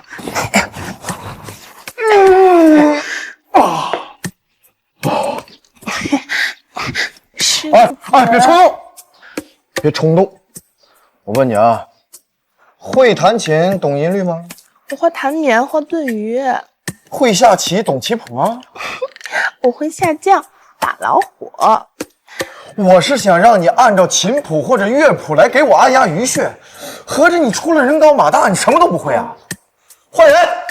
且慢，不就是穴位吗？我小时候在山里捡过几个小泥人，上面就画着穴位呢。你以为那么简单啊？那我考考你啊，14经穴都是什么？你认识本世子？哎呦，何止是认识呢？世子，您不知道您多么的璀璨耀眼呀！您虽然简单的坐于此，看似平凡，实则非凡。怎么个意思啊？霸气侧漏，无人争锋，犹如璀璨星辰，照耀四方，明亮无不可及呀！世世子，只有你才有这样的非凡状态，让我感觉您是大英雄，真英豪。我操，沈万帆是从哪儿找来的这货？专业。曹民早在江南就听说过世子的威名，那江南的女子、小姑娘，那都争着抢着、哭着、嚎着要嫁给世子啊！等一下，等一下，那江南女子都瞎眼了，要嫁他呀！来，你好好漱漱口来，继续。正所谓，未知天，傲世间，有了魏渊便是天。在这世上，在这大魏，只有世子您能配得上这10个字。哪10个字？仁义礼智信，忠孝廉耻勇。哎呀，你可太不要脸了！等一下啊，这10个字什么廉耻什么勇，哪一条和他沾边啊？你好好漱漱嘴。你这老漱口干什么？江南人士，过来做买卖的，卖的什么货呀？本世子给你捧捧场。国粹，茶叶。拿过来。上当啊！你给本世子面子，本世子就给你金子。先给我来100两的。是。抱歉，不卖半份。等会儿。不是，哎，你啥茶呀？你卖一半，你镶金边了你！你他妈翘起气来！粗鲁。茶叶？什么茶叶？100两？就是啊，我那300两一份，300两一份，300两一份。我的茶叶和当今晋东市上的茶叶，那是一样一样的。你装逼，你买吧。喜顺，给钱。是。雇主止损茶这么多，也就3两，你这玩意儿300两啊！张掌柜，坑冤大头也不是这么坑的吧？魏渊还是跟以前一样，冤种一个。真不知道陛下怎么会让他当官。这茶叶是我们江南商会推出的新品，茶不重要，重要的是希望我们大家能够一起致富。我们的致富，共同致富，什么意思啊？是这样，世子，只要买我们的茶叶，每买1盒，我就提前1个月返利10两，1个月之后返利5两，持续半年，返利结束。大胆！我们是什么人呢？啊，骗我们的是吧？谁骗人了？我有朝廷批文，拿来。批文？朝廷批文？他居然有朝廷批文？沈万三好大的胆子，竟敢伪造朝廷的批文！这有点假呀。这批文虽然是真的啊，但是本世子不明白，你们究竟怎么赚钱？世子有所不知，我们所有的茶叶呢，都会拿过去作为投资。投资，这个返利就是给大家的利息。利息啊！有钱一起赚。那你要跑了怎么办呀？您那可是咱们大魏顶级的世家门阀，我要是跑了，还不被你们抓回来刀砍斧剁，五马分尸？对，这样，世子，咱们有只要是您介绍来的客人，每个人买1盒，我就提前1个月返5两，1个月之后返2两5，持续半年，如何？哎，这买卖划算啊！啊，喜顺，先给我来100盒的，给钱。是。100盒，这么多吗？这个，这1000两是世子您的返利。哎呦，哎，果然是真的啊！球儿，你来点儿。我来还是不来？你来不来心里没数吗？那我来1盒。你别闹！哎呀，我不是出门没带钱吗？这样，你先借给我，渊哥，对吧？我买100盒。聪明，你放心啊，不管赔了赚了都算我的，咱俩可以签契约，真是好东西。哎，没毛病，赔钱算他的，还可以签契约。既然渊哥都这么说了，我要10盒。瞧不起谁呢？10盒，来，10盒，10盒，10盒，快！哎呀，这还得是是文艺妇啊！没坑你吧？这京都果真是比边塞热闹。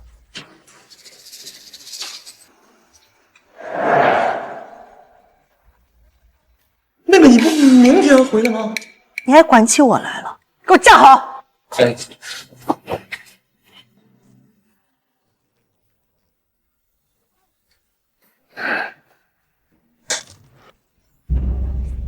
日月兼程，累了吧？听闻魏世子要与公主订婚，不敢错过。魏世子现在可是京都的红人，不仅这生意做的是独树一帜，还官拜六扇门副指挥使，长公主未来的东床驸马，可喜可贺。上酒，来啦！你算什么东西，也配给本将军倒酒？喊你们东家来！大胆，敢让世子给你倒酒！你眼睛怎么了？在边塞的时候就听说过，魏世子身边有一位得力的侍女，走到哪儿都带着，深得世子垂爱。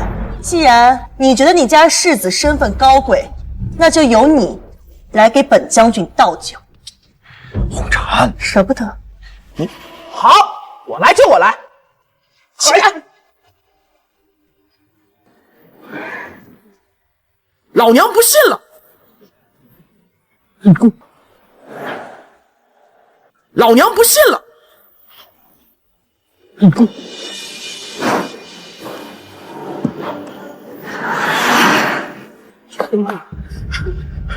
世子，我输了。不过如此。无妨啊！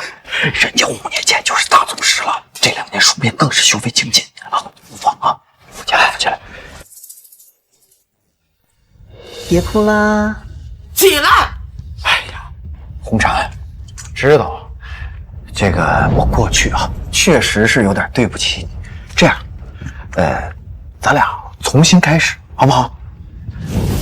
说的都是严妹妹，你就别闹了。我闹什么了？你没？所有人给我听着，本将军此番回京，势必要找魏夫君。然我梁家出身将门，不缺能征善战的武将，唯缺文采斐然之人。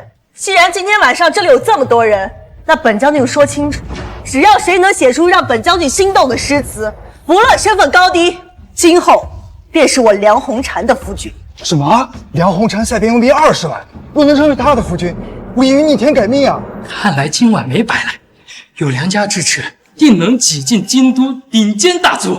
妹妹啊，你做这个决定，你不不咱爹了吗？你觉得他能管得着我？那也管不着。你这婚姻大事也太儿戏了吧？有你跟南枝公主的婚姻儿戏吗？我觉得你是在报复我。我报复你？我为何要报复你？你以为你是谁呀？梁将军，我来。哎呀，滚一边去！就你这点木事还敢来献俘？放羊狗屁啊！再玷污妹妹，推给你们打折！梁将军话都说出来了，难道梁家想言而无信啊？你怎么知道这里没有人能入梁将军的眼？就是这般显见，就不怕得罪了未来妹夫？就是啊，看上谁也看不上你呀！啊，想做妹夫，你配吗你？我腿给你打断！行了，既然你想玩，那我就陪你玩到底。天下谁人不知渊哥的大卫湖之师，乃门南大笑柄啊！渊哥，你都有长公主了，就把梁将军让出来吧。你吃肉，咱们也喝口汤是吧？喝你！出题吧。好，就以你眼中的我为题。这么简单？长没长脑子？梁将军不仅是大人，更是杀伐果断的将军。所做之事必须两者兼顾，否则就必须有美与武发挥到极致。哦，要我看啊，这梁将军是故意让魏越难堪的。毕竟谁不知道他俩之间的事儿啊？若写不出来，就给我滚一边去。谁说我写不出来？有一美人兮，见之不忘。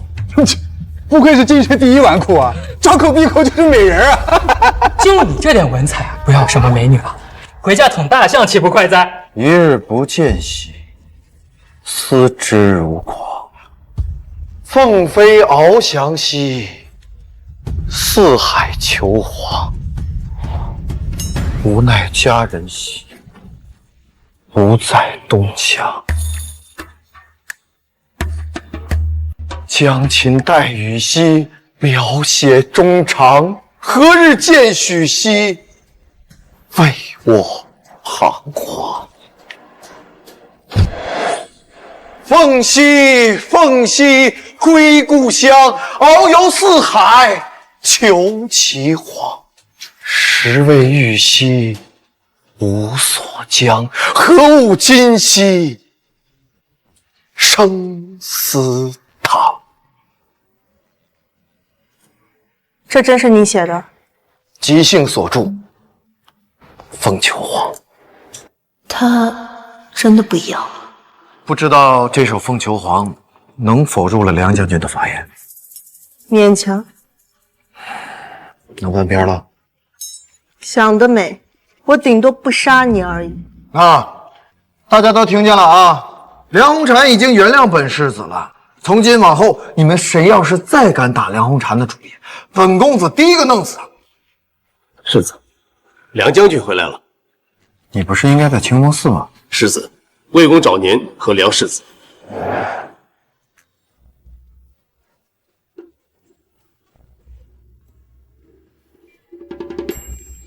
魏公，红婵，数年不见，身体安康否？你瘦了，看来这些年你在边疆受了不少苦。当初那件事情，是魏家对不起你。爷爷，哎呀，都过去了啊，都是一家人。拿下。那个说正事儿，你们先下去吧。是。这2件兵器，你们可认识？赤月九龙刀，千江绝流剑，这不是梁魏2家先祖生前的武器，死后也送到墓中了吗？这是王玄策从清风寺带回来的。这群秃驴把咱们2家的祖坟给刨了。清风寺是邪教，关押强占民女，暗藏了数百万两银子。不对啊，即便是邪教，也不会自降身份，敢挖坟掘墓的勾当。是汪家。这帮狗杂碎！元哥，咱一把火烧了汪家。不急，汪家蹦跶不了几天了。痴人说梦呢，汪家备受陛下器重，这几年更是笼络了不少门阀世家，即便是梁魏2家联手，也解决不了他们。那我们打个赌啊，如果这次我扳倒了汪家，那我们2个就……若当真如此，报了被挖祖坟之耻，我给你次机会，又何妨？真的，一言为定。我同意。魏公，江南省万3说有紧急之事找世子。做事注意分寸。放心，我跟你一起去。看好了。哎呀，老哥，你这孙子对付女的是有一套啊。这点随我呀。想当年老夫年轻的时候，也是一表人才，相貌堂堂，风度翩翩呐。老哥，咱们讲道理，你年轻那会儿的时候，战火四起，你占山为王，长得那是豹头环眼，五履长髯，撑死树上是个威猛，这跟风度翩翩一表人才没关系吧？哎呀，近来老夫闲来无事，手痒得很。走，你陪老夫活动活动筋骨。这不好吧？没跟你商量。还有你啊，没见过这么帅的将军吗？还有从藏家带回来的人，你给我好生看好了。要是再出现什么纰漏，老夫打断你的腿。是，想笑就笑，你这还笑这么猥琐？这是将军府。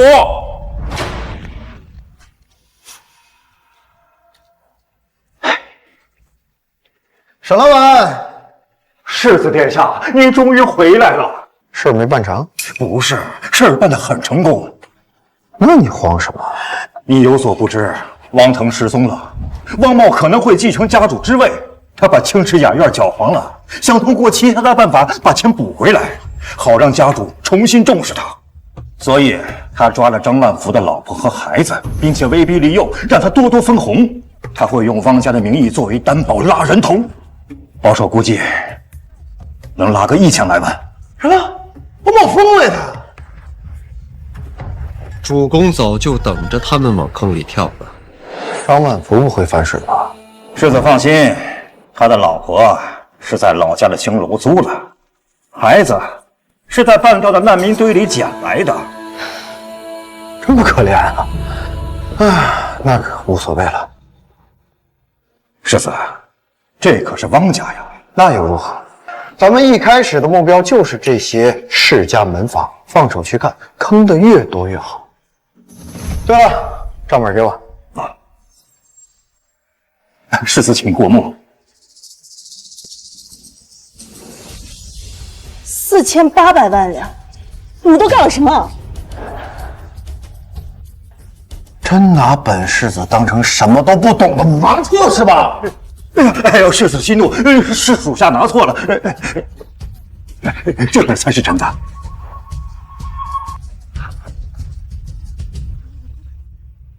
9786万，还不算其他珠宝字画。想不到第一天就坑了这么多钱，事情果然闹大了，陛下肯定有所察觉。计划有变，今天晚上套了汪家钱之后，马上撤票。钱都干净了吧？请世子放心，我已经在新经济的各大当铺和赌坊洗白了，现在的钱来入正轨，已存入有风钱庄。抓紧时间联系汪家，干完这票之后，即使你下半辈子什么都不干，也大富大贵的。去吧。是。你知不知道，就是这些数额，稍有不慎就会让你魏家覆灭。朝廷有这方面规定吗？是没有，但你也别把各大世家当傻子。捉贼捉赃，他们得有证据才行啊！主公，属下相信今晚过后，京城一定会变得非常热闹。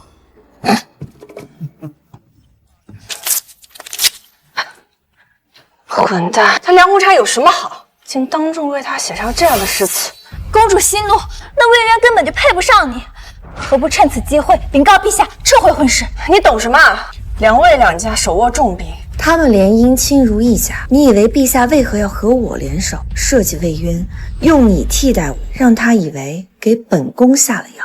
那不如奴婢今晚就杀了他。他身边有魏国公，现在又有梁红茶，你能见得了他的身？那奴婢也不知道该怎么办了。他不是文采斐然吗？你去找魏渊，你告诉他，让他为本宫也写一首。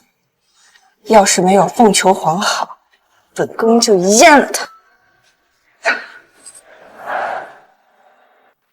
妹妹，这场带我去哪儿？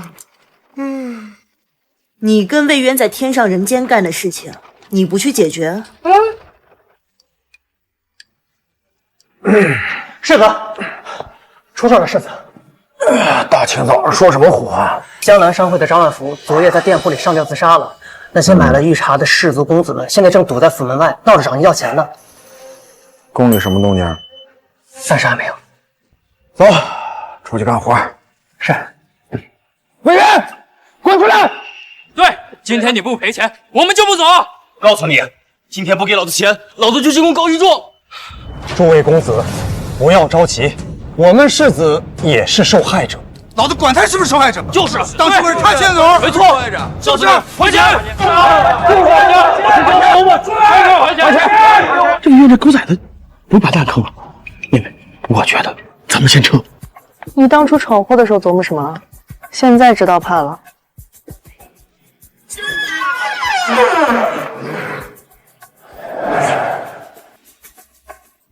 魏公，世子已经露面了，为了预防万一，要不属下带兵前来。梁红婵可来了？那你还怕什么？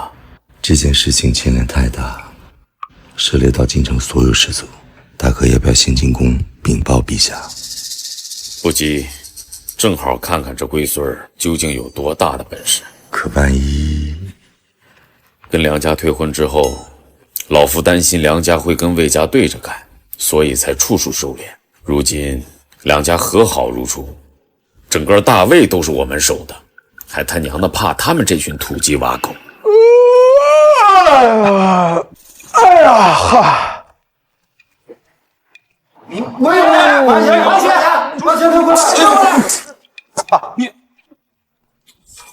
哎呦，这位兄弟大清早上的找我何事啊？谁他妈跟你是兄弟？还钱！对，告诉我，我的钱在哪？赶紧把钱还我！哎呦我干什么？尚方宝剑在此，还敢撒野？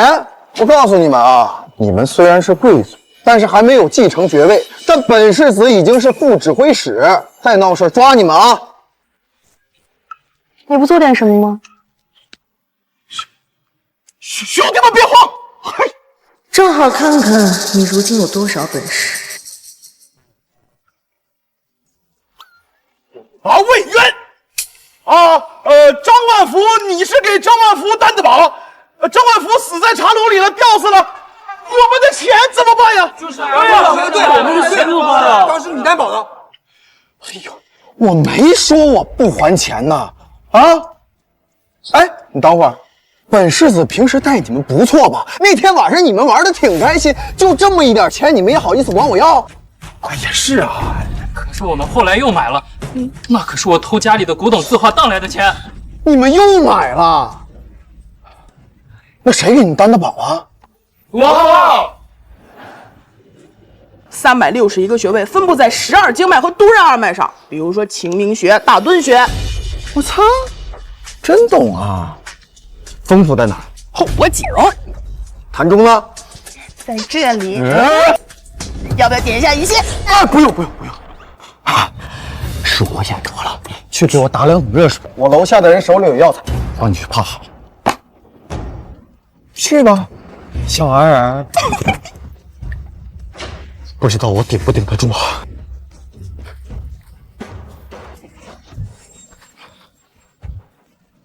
壮士力能绝顶，我愿封你为大魏第1好汉。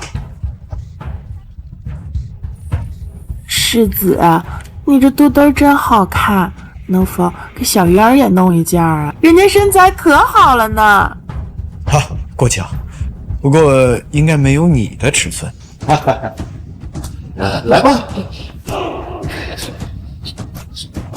手阴3经，从胸到手，从手到头都变色，越大越好，最好能够透有皮肉，直达海骨。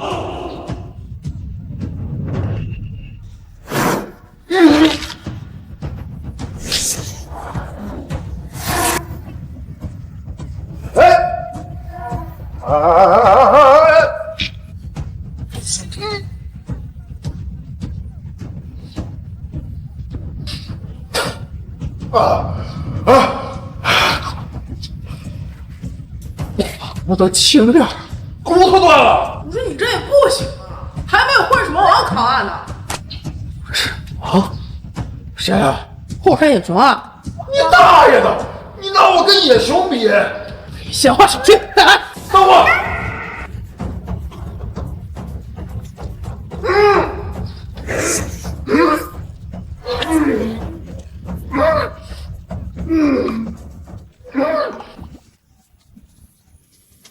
梁世子，公子，哪来的？战况这么激烈吗？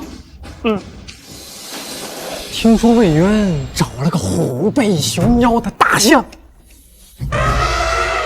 哎呦，还得是我渊哥变态啊！连这么大的大河马都能驾驭得了，听这个声音如此惨烈，我说什么得这样一下。世子您就别看了，小的主要是担心您长针眼，里面……有道理，放心，那成。好了，世子。准备鱼头，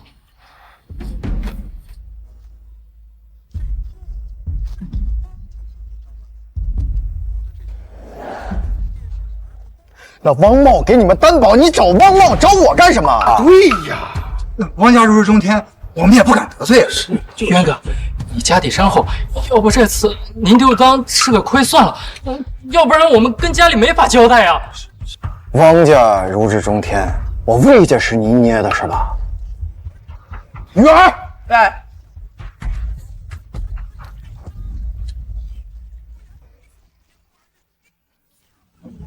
想要钱可以啊，打赢鱼儿，钱我就给你。渊哥，你这是想赖账啊？你这不是欺负人吗？这不是，冤有头债有主。我告诉你们啊，我担保出去的钱，我一分不会少，但不该我出的钱，一分别想。李父，李父，御茶一案，陛下雷霆震怒，神武大人染疾，无法查案，把案子推给您了。等一下，他为什么也叫你义父？你先等一下，我先办正事。哎，他倒是挺会推脱。正好啊，当着大伙的面把这事儿讲清楚。张万福怎么死的？啊，据这个现场的兄弟们记录呢，是自杀。自杀？自杀？不过，怎么自杀的？要不上吊自杀？上吊自杀？上吊自杀？就是上吊自杀的。赃款查到了没有啊？一点痕迹都没留啊！把账款变成珍宝，把珍宝拿到当铺，然后呢拿着钱去赌场，赌场之后钱我就查不到了。不过我在房间里查到了张万福贿赂官员的证据。真会找替罪羊啊！都听清楚了吧？啊，这一手有什么用啊？完了，我们这回死定了。不是，义父，我个人感觉啊，这个张万福是明面上的傀儡啊，但是这个御茶一案迅速火遍京城啊，这个一开始的推手啊，很有可能不是幕后这个真相，但是一定与此案有关。不愧是六闪的子。那你知不知道，本世子是第一个受害者呀！那就从这个受贿官员身上下手。不过义父，但这些官员背后呢，都是各大门阀世家的。咱们动手之前，要跟这些世家汇报一声不？汇报什么？识君之路，忠君之事，担君之忧，何惧哉？兄弟们放心，本世子一定替你们把钱追回来。按照受贿官员的名单抄家，此番汪家是最大的担保人，定他脱不了干系。啊，对，没错，兄弟们，我带你们去找王家。对，走，必须找王家，找王家。义父，那我做什么呀？你先去汪家盯着，千万别让人跑了。另外，再派人回六扇门，把汪家洗钱的罪证拿出来。是。走，去汪家。识君之路，忠君之事，担君之忧，何惧哉？明日早朝，朕就将魏渊的折子传阅给百官看。恐怕等不到明日早朝，那些大人啊就要来告状。不好了，陛下，魏渊带着六扇门的捕快，按照御茶店铺中搜出来的官员名单，挨个去抄家了。去了几家？五品少卿、4品御史、3品通政司使、通政使和从3品侍卫统领都带着人去汪家了。干得漂亮！魏渊啊，这是想让百官下水。京都好久没有这么热闹，起驾去汪家。我早就跟你说过，这御茶是有猫腻的，你私自挪用了800万两，800万两啊！别大人爹，我知道错了，我也猜到这里面有猫腻，可是分红实在是太诱人了。把他给我抓过来！你惦记的是人家分红，人家惦记你的是本金，就这么简单的骗术，怎么就把你给骗了？不是爹，我以为他会骗别人，不会骗我，我还留了个后手，我绑了他的老婆孩子，我也没想到。我问你，我们汪家是做什么的？江湖这些骗子，什么租来的老头，扮的什么老农，那都是我们老汪家先辈官人挣钱的。抓过去，我还要打！爹，我畜生啊！老爷不好了！魏渊带着一群锦衣卫，还有被御茶骗的那群公子哥们闯进来了。他们是来找那对母子的，去，把他们给我搞定了。是。这两个哟，汪叔打孩子玩呢。本官奉旨追查御茶诈骗一案，还请汪叔行个方便。先知探案，本叔理当配合。可是我们汪家也是受害者，你没看我正在打孩子吗？汪叔啊，你给我几千万两白银，我能让我爷爷去天上人间接客，你信吗？你什么你？张万福的妻女是被你汪家偷偷保护起来了，这事儿有吧？没有，不信你搜啊！这不一搜就有吗？姨父，您让我偷偷潜入汪家，正好发现他们在杀人灭口，还好我及时把他们救出来了。干得不错啊，好儿子。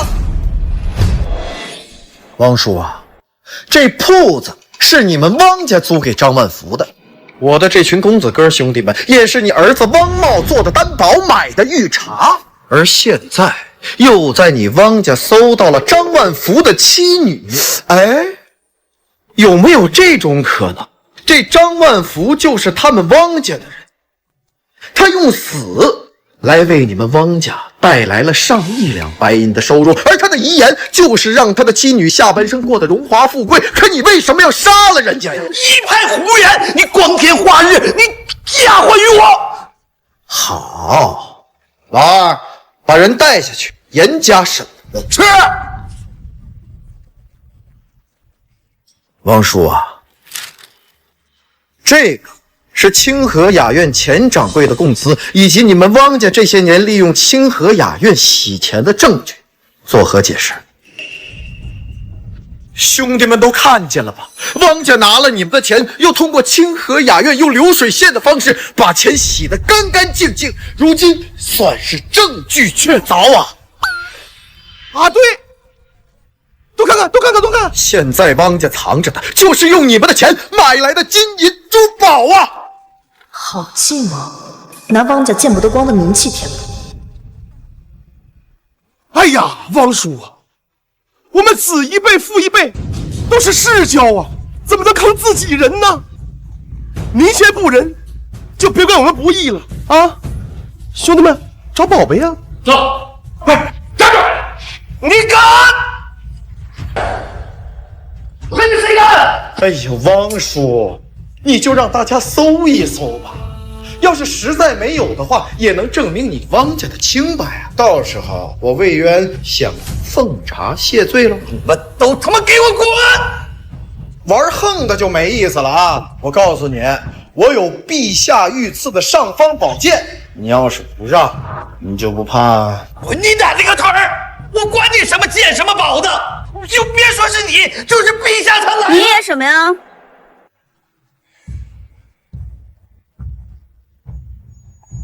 参见陛下。你们一个个出身名门，身居高位，代表着皇家颜面，在这里吵吵闹闹，成何体统？关爱卿，你刚刚不是有话要说？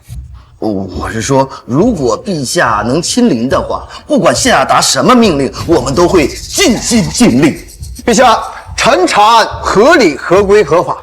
既然所有的证据都指向了汪家，那为何不让我们进去搜上一搜？如若没有，也能证明汪家的清白。陛下，汪家忠心耿耿，我们是清白的呀。他们要是把藏宝室的东西搜出来，我汪家岂不是要倾家荡产？陛下，这次御茶案的受骗人覆盖面极广，包含了大魏所有的门阀世家及官宦之家。如若不能破案，后果不堪设想。魏渊啊，魏渊，你千不该万不该，不该拿门阀世家威胁陛下。松，朕相信汪爱卿是无辜。不用麻烦了，喜顺已经在汪家的书房恭候多时了。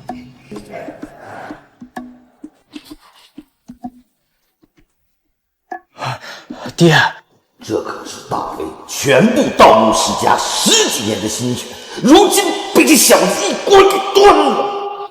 陛下，破案了。我这算不算头空？就凭你之前那一句“识君之路，忠君之事”，朕自然会好好赏赐你的。多谢陛下。汪家有这么多的宝物，居然都不献给朕，活该成为此次案件的替罪羊。老二，去把这些东西给被骗的人分发下去啊！记得把本世子之前垫的也给我拿回来，毕竟我也是受害者啊。是。陛下，汪守鹤这个狗东西犯下了如此滔天罪行，还是用你的尚方宝剑斩了吧。得寸进尺，且慢。汪爱卿一向忠心耿耿，为国效忠，朕自然是相信他也不会做出这样的事情。这是让我找人顶罪呀！陛下，我们汪家是冤枉的呀！从你汪家书房搜到了这么多来历不明的珠宝，你敢说跟你们汪家没有关系？在场的所有人都可以作证，这御茶案的后续可都是汪茂哄骗的大家呀！如果他没有做错事情，那汪叔肯定不会责罚他，对吧？所以这幕后黑手如果不是汪叔的话，那只能是汪茂了吧？陛下，汪腾失踪以后，我家里就剩这一个独苗了呀！陛下，这天下的芸芸众生和世家门阀可都看着呢。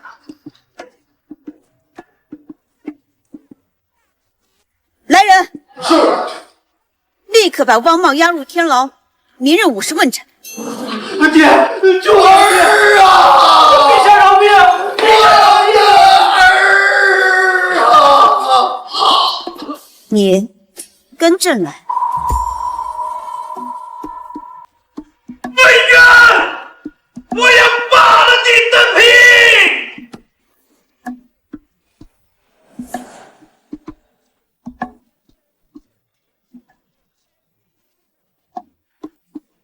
哎，我怎么感觉你还跃跃欲试的样子呢？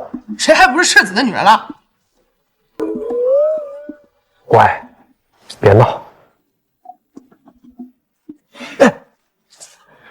公主啊，闭嘴！我妹妹，滚！妹。哎呀，元哥，自求多福吧。梁将军既然跟在魏渊身边，怎么也不劝阻一下，让他闯下如此滔天之祸？要怪就怪陛下自己。陛下扶持汪家，对付拥兵自重的梁魏两家，想等事成之后再收拾掉汪家，收获民心。可惜了，养虎为患。所谓嫁鸡随鸡，长公主既然与魏渊有婚约，目睹陛下算计魏家，却从不出手相助。这天下是我南家的，怎容他人酣睡？所以你就不惜用自己的名声，用清白，联合陛下给魏渊下套。一派胡言！明明是魏渊色胆包天。你真以为我戍边这几年是闲着的？若没有弄清当年的事情，你觉得凭陛下一纸诏书就能让我赶回来？你们若再敢伤他半分，可就别怪我了。我们走着瞧。瞧什么？凤求凰吗？你可知道你闯下多大的祸？陛下，你看啊，这幕后黑手拿到了银子，6扇门又立了7功，贪官污吏受到惩罚，陛下又收获了民心，这抄家极其多出来的银两又能充盈国库，何乐而不为啊？汪家是草芥出身，背地里养了不少的山贼盗墓贼。这一次他栽了大跟头，如果以后想要在京都立足，一定会发动背后的势力，继续的挖掘坟墓。这汪家一旦动了手，背后的势力就会蜂拥而上，到时候受苦的还是百姓。那陛下为何不趁此机会铲除以汪家为首的门阀？你莫非还留有后手？敢问陛下，眼下最令朝廷焦头烂额的事情是什么？那自然是南方洪涝灾害，百姓流离失所，饿殍遍体，不少的难民逃亡到了京都。那为何不让汪家前去赈灾？每一次国家大难的时候，都是那些贪官污吏发国难财的好时机。要是把这事交给了汪家，他们岂不是要掏空朕的国库？陛下放心，就怕汪家没这个胆子。什么意思？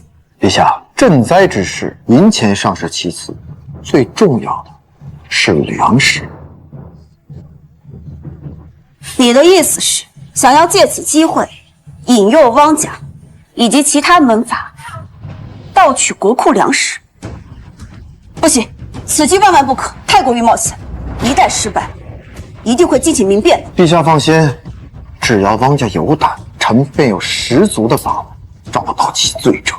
那我魏家祖坟害我父兄战死沙场，汪家，我定要你们九族皆命。好，那朕就陪你魏渊豪赌一次。这奇人之福可不是每个人都能享受的呀。陛下，臣还有事儿，先告退了。听说你写了首《凤求凰》啊？你我有婚约在身，那我的呢？啊，原来是来求诗的啊！有，你敬我一口，我就给你写。叫你写你就给我写，不然小心我淹了你。你敬我一口，我就给你写。叫你写你就给我写，不然小心我淹了你。不是，哪有这么求人的？写不写不出？想不出来啊？有啊，大魏21年，于朝京师笃仪丽人，于宫内烛火之下，其形也翩若惊鸿，宛若游龙。荣耀秋菊，华茂春松，仿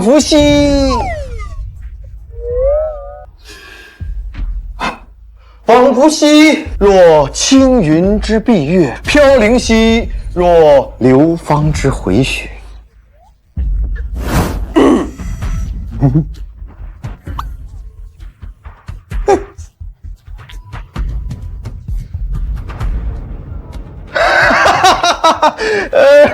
远而望之，娇若太阳升朝霞，破而察之，灼若芙蕖，出入波。不错，实哉华美，描写细腻，想象丰富，寻思隽浅，若有寄托。这相比之下呀，大魏第一才子朱思伯的诗句突然变得一文不值。此赋何有名？此赋名为《洛神》，原创。他竟如此有文采。我感觉不如凤求凰，辞藻堆砌，满篇废话。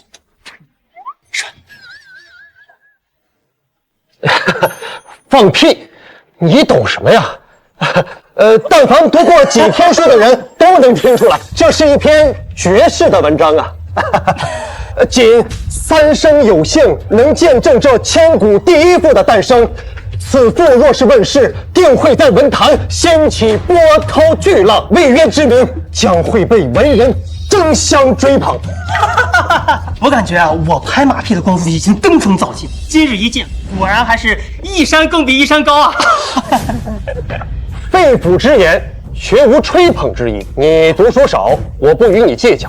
但凡你要是有举人之才，你看这篇文章就好比水中望月；如果你有状元之能，再看这篇文章，那好比蚩蝠望苍天呐！魏渊，你确实有不少惊喜是给到朕的，这件事朕给到你，十分放心，务必不要让朕失望。谢陛下，陛下，还请不要让这篇《洛神赋》流传出去。好，朕成全。爹爹，手下人在城外发现了汪腾的尸体，应该是被流民抢掠财物时所杀。死有余辜，若不是因为他，我们汪家也不至于此的。老爷，老爷，慌里慌张的，有什么话慢慢说。喜事啊！宫中传来旨意，让老爷您负责南方赈灾的事儿。陛下这是间接性的补偿我们汪家，说明陛下心中还有我们汪家。多谢陛下圣恩。你去把京城所有米铺的老板都给我叫来。冒死逃干汪家，结果陛下一道旨意，汪家便死灰复燃。我当然知道陛下心里边不会彻底放弃汪家，但只要他答应之时，汪家就已经半只脚踏进了棺材。而且你觉得汪家会放弃这么好的翻身之机吗？主公真是将人性算计得淋漓尽致。世子，蓝将军，鱼儿吃饭了。吃饭了。钱呢？世子，此次咱们共盈利8000万两，世子当分5600万两，我已命人备好，随时可送入魏国公府。干得不错，后续处理得干净一点，不要让一些不该出现的人跳出来。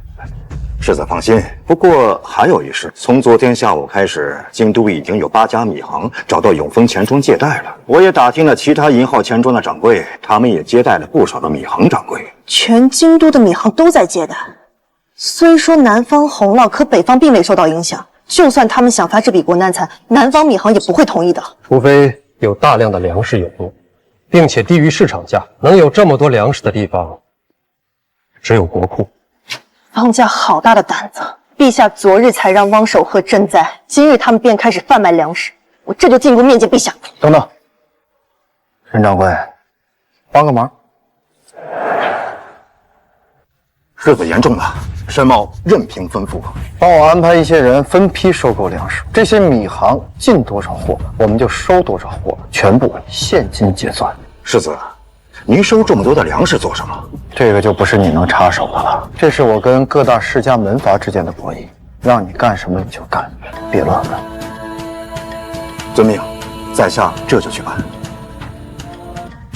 汪家丧尽天良，连赈灾的粮食都敢贪，全城米行贷款进货，这得克扣多少粮食，饿死多少人啊！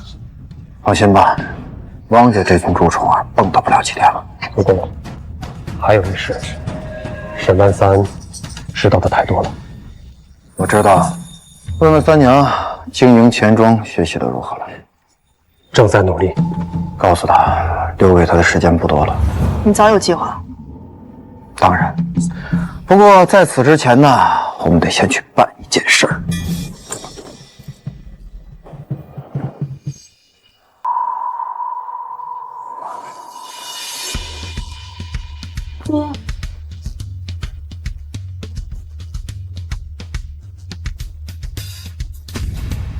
委员，老夫乃是朝廷命官，你竟敢关押老夫，就不怕朝廷责罚吗？就凭你们仓家收贿的罪行，不用陛下出面，我用六扇门的名义就能判你们个满门抄斩。有证据就拿出来，没有就放了老夫。大魏28年，你们从朱思伯那收了10万两银子；大魏29年，又不知道从哪儿收了200万两。恰好那年，父兄战死沙场，除了内奸，魏家诸将怎么可能输呢？更别说是全军覆没了。你想想，我不知道你在说什么。不知道，若不是留着你们有用，你以为我会让你们活到今天？长得确实和你像。事情既然都已经做了，又何必再找个替身？魏源哥哥，你能不能看在我腹中未出世的孩儿的份上，饶了我呀？别再想着挑拨离间了。放心，我留着你跟汪腾的野种啊，有大用。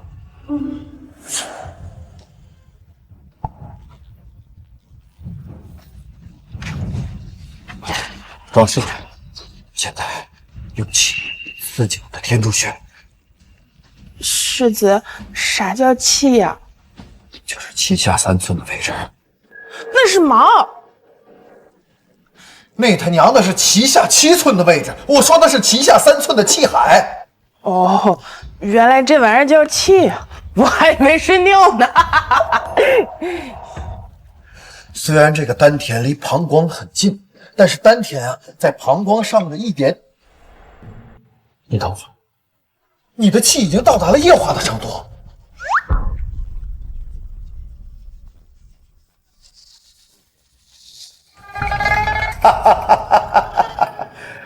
小二啊，告诉本世子，怎么干的这行啊？我下来给你。别，你就这点说就行。我本是北方猎户家的女儿，早些年家乡遭土匪，全村都被杀了，我被绑上山做了童养媳。后来有一次我逃出来了，结果不小心掉到了山间的山洞中，意外发现了几个身上画着穴位的小泥人儿。再被土匪抓回去之后，就照着泥人上面画的练，结果就是力气越练越大，身材也越来越魁梧。后来朝廷剿匪，我被以人漂的身份解救出来，可是鱼儿无父无母无家人，被地方官卖给了人牙子，又几经辗转卖到了这妓院。估计正是因为实在让男人无法下嘴的形象，这才在土匪窝里保住了清白之身吧。小二啊，没事儿啊，一切都是最好的安排。从今往后，本世子对你好。开始吧。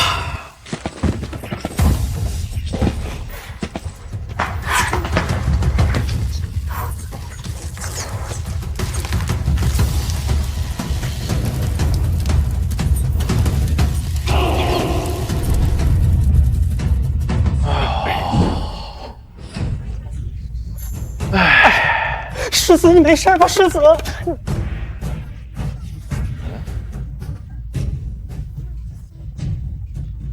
怎么了？啊！差点忘了，我是纨绔子弟来的。干什么？睁大你的狗眼，好好看看，老子是谁？看看你干的蠢事！你本有机会成为魏家主母，为我苍家逆天改命，却蠢到3言2语就被汪腾骗上了床，葬送了无限美好的未来呀！爹。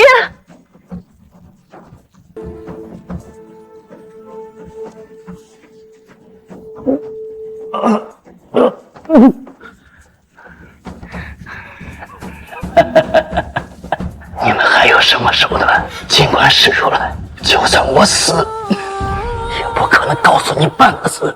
放心，本世子这次不是来审问你的，我要这里。世子，不太好吧？这都是男人。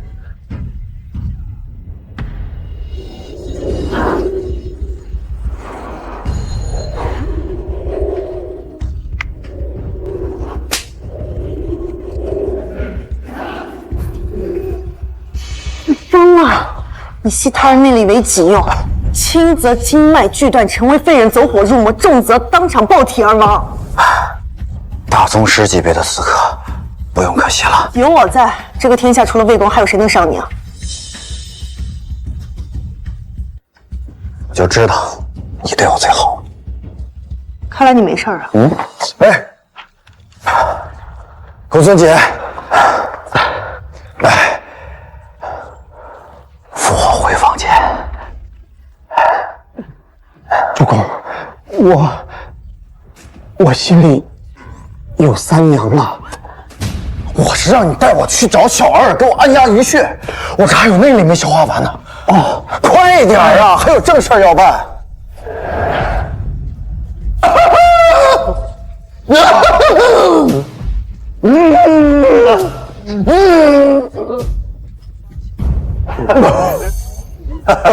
世子和诸位的口味果然是独特呀，异于常人呢。小二，歇会儿啊。办妥了，办妥了。闵行何氏族共计190家，4000万两银子全部按照规矩，违约10倍赔付。4000万两，那就是2000万担粮食。这群狗东西，卖粮的速度还真快啊！世子，咱们什么时候去闵行收粮啊？不用去了，反正过一阵还得还回去。世子此言何意？收粮的时候没提我吧？这怎么可能呢？绝对没有！我可是安排了100多个不同地域的人去收粮，不会有半点差错。好，契约留下，回去休息。沈老板有劳了。分内之事，分内之事。世子，我有延川实业陈掌柜的把柄。有一回他喝多了，跟我们家姑娘说过，他把这个猛火油高价卖给了敌国，虽然量不多，但这可是灭九族、刨祖坟的大罪呢。什么东西？延川实业就是墨，可以提炼出猛火油，遇火则烧，水泼不灭。我操，石油！你知道我要放火？世子要收赈灾粮，汪家要卖赈灾粮，世子肯定是想把汪家囤假粮的地方一把火给烧了，然后再高价卖给汪家。不过呀，这共1000万人吃的粮食可不是个小数目，不用猛火油，压根儿就烧不掉。不错啊，看来最近书没白看，我也可以放心的把永丰钱庄交给你了。什么？多谢世子。小二啊，跟三娘说，3桶猛火油就够了，切莫伤及无辜。另外，你去保护一下她的安全。明白，世子。公孙姐，这个沈万三，公公放心，我去通知六扇门，知我者，公孙锦也。我如果不了解主公意图，还如何做主公的谋士？所谓捉贼捉赃。汪家倒卖国库的粮食，必定会偷梁换柱，瞒天过海。如果此时被六扇门的人撞到，那岂不是坐实了他们的罪行？有你跟三娘在呀，何愁大事不成？去吧，小顺，马上叫梁鸿禅过来。是。去。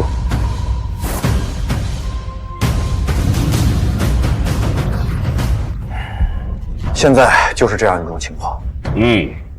不愧是老夫的龟孙儿，一环扣一环。这下以汪家为首的门阀死定了。你不地道啊！说好一起当纨绔，你自己偷偷努力的。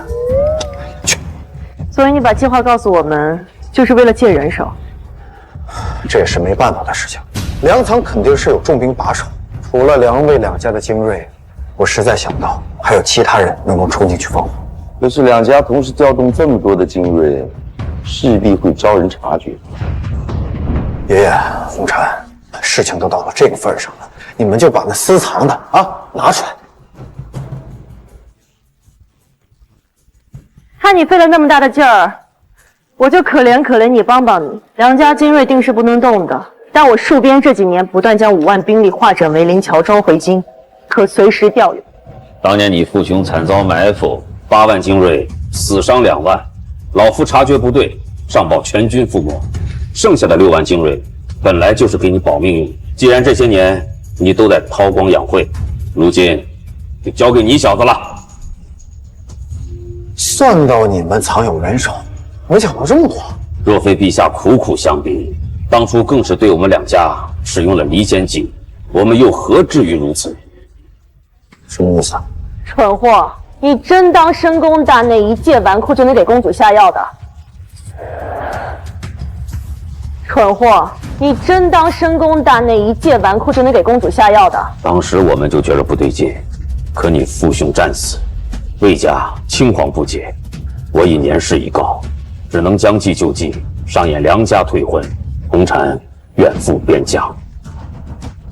但我丑话说在前边啊，哥，你真敢做出那种事情，老娘一定杀了你。所以当初你远赴边疆就是为了兵权？若你早展露这般才智，还有梁卓这个废物能争点气，老娘又何至于去边疆吃那么多的苦啊？辛苦。其实也未必需要调动那么多的人手，一旦被人察觉，就会坐实私养眷兵、意图谋反之罪。哦，对了，我差点忘了，你是用蒙汗药的祖师爷呀，年轻的时候没少用药啊。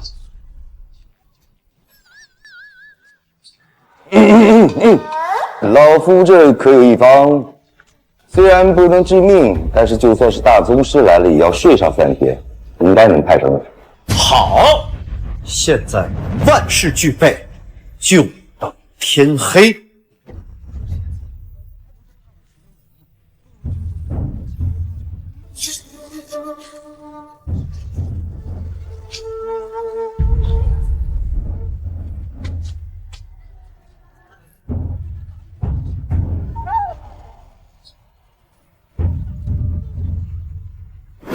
陛下，汪家已然失势，你又何必执着帮他们？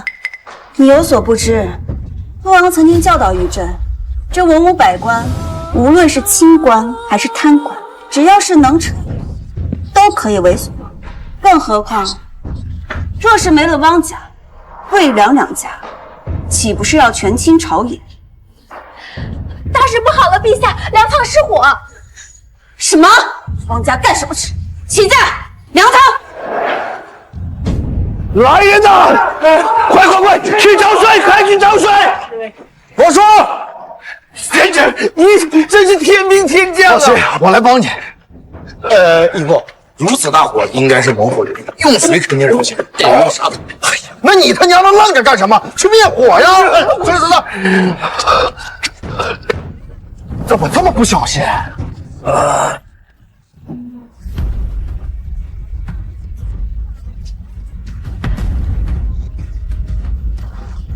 大人，我是控制住了。晚醒了。元儿，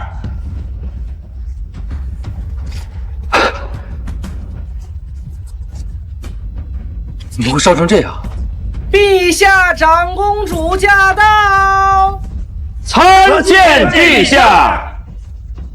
平身！王守和韩术，滚过来见朕！陛下，和你的御林军是干什么吃的？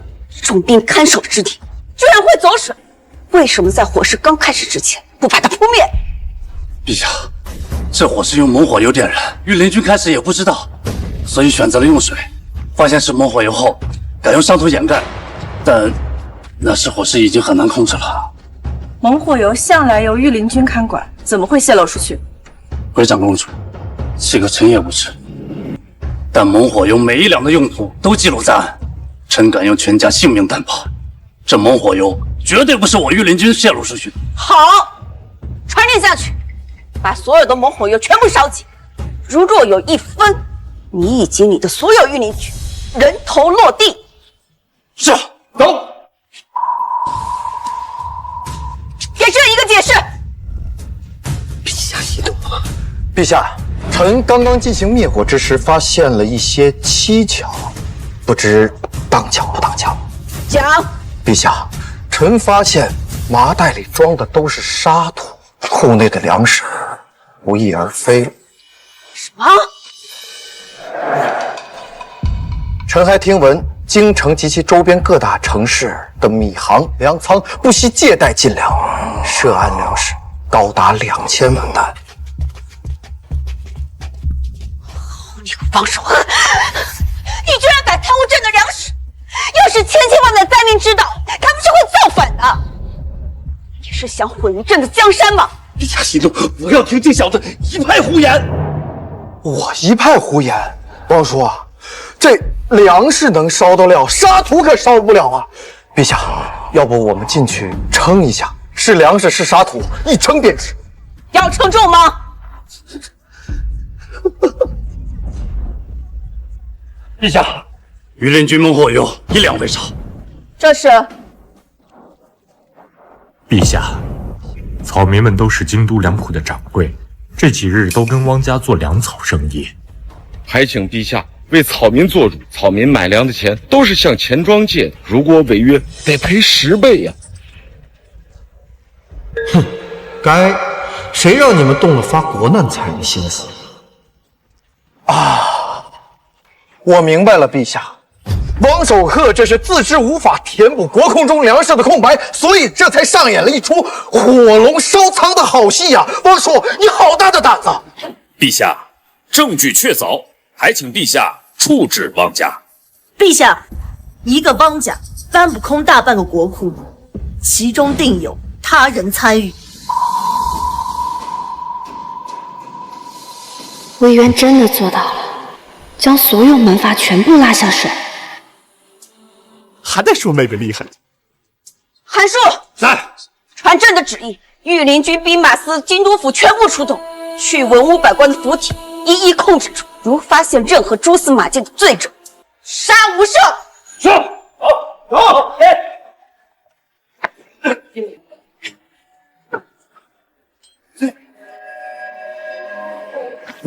久经沙场，识无数，没想到今天我竟然栽在你小子手里。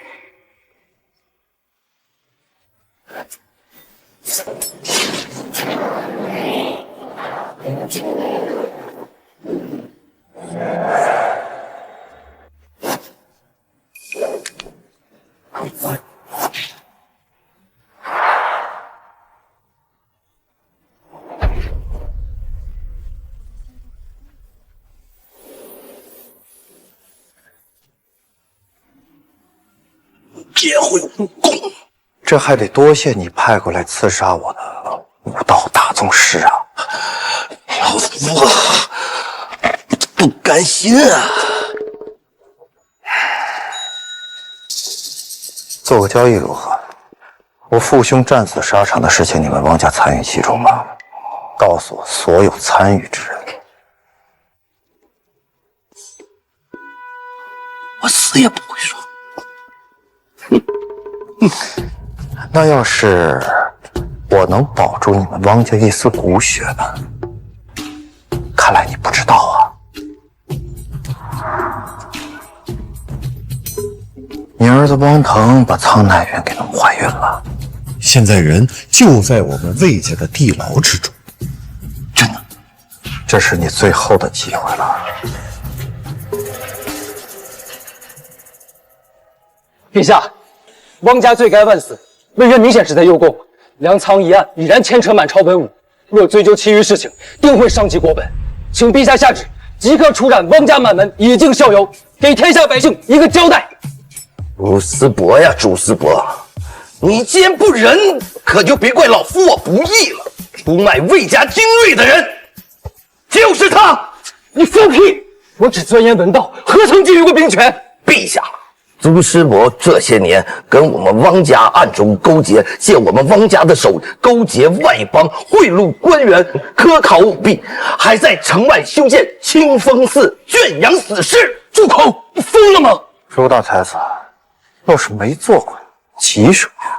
王守鹤，你说的可有证据啊？证据都在我的书房的暗室里。朱师伯，我早就料到你有这手了。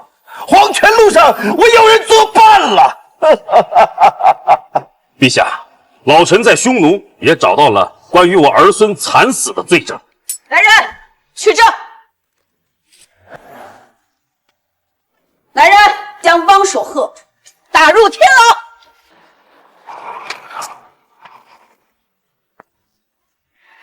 站住！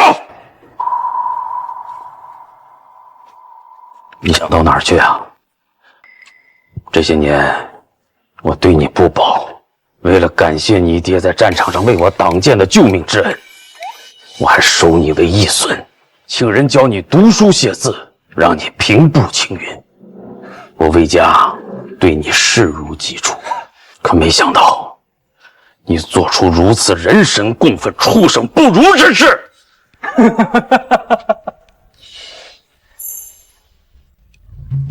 你让我读书写字，还不是怕我学了武艺，步入军中，抢夺兵权，夺了你魏家的根基？若真的对我视如己出，为何从未让我进过魏家祠堂？从小到大，魏渊哪一点比得上我？就因为他流着魏家的血，他无论犯多大的错，都有你给兜底。可我呢？哪怕是说错句话，都会被重罚。你们不给，我就只能抢了。战场凶险，九死一生，你爹当年就死在我的眼前。我不想让你再身处险地。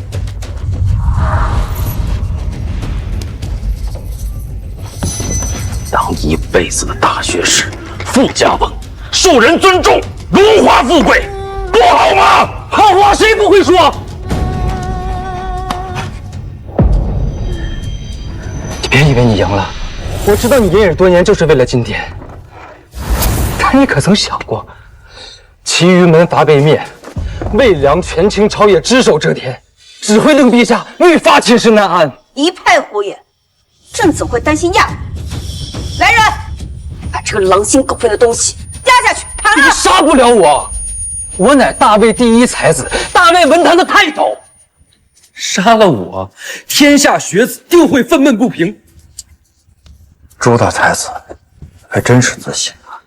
文渊，你千不该万不该，不该这么多年表现得太过纨绔，导致你写的那些诗词，最终成了我的嫁衣。是吗？那你可知，我等的就是今天。家。这篇《洛神赋》啊，乃是我当着陛下的面给长公主所写，有陛下作证，天下士子谁敢不信？此赋一出，足以横压五海。你所谓的文学泰斗，在此赋面前屁都不是。好好看，好好学。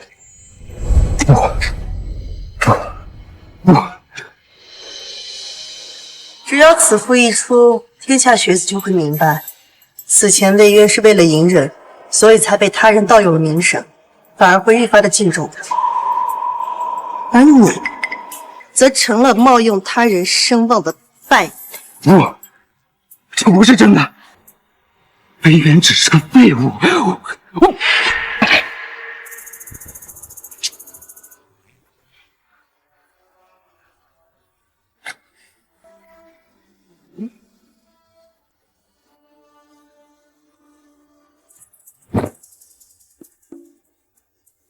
气死了！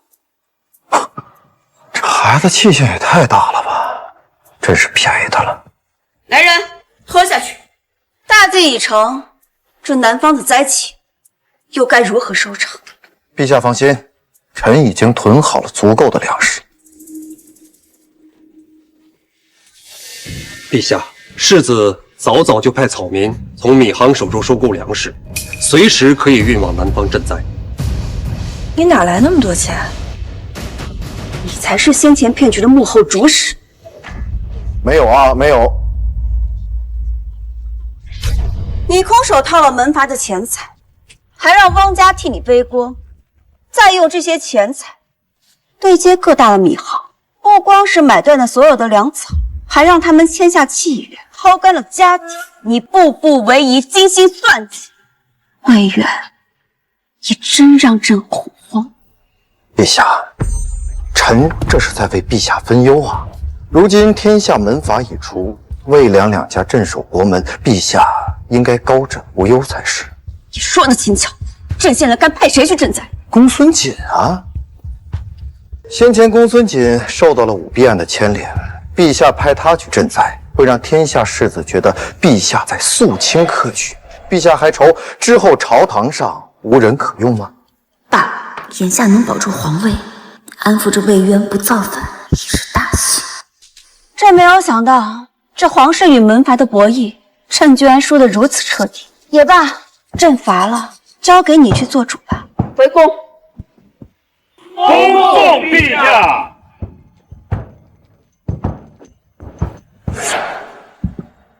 真是老夫的龟孙长大了嘛！啊，老夫终于可以过一些安逸休闲的日子了。恐怕不行，那60多岁正是拼搏的好年纪。再说了，我生孩子你带不带？哦，带不带？哎，那正好，你多生几个，你光生一个还不够跟你爷爷玩的呢。重孙呐，越多越好，老夫求之不得。我都行啊，要是你生，你们俩加油，加油！笑什么笑？喝酒了。年轻人加油！今多谢主公，让锦得偿所愿。我说过，事成之后，高官厚禄少不了你的。锦郎，我在新都等你回来。锦，告退。操！真体言。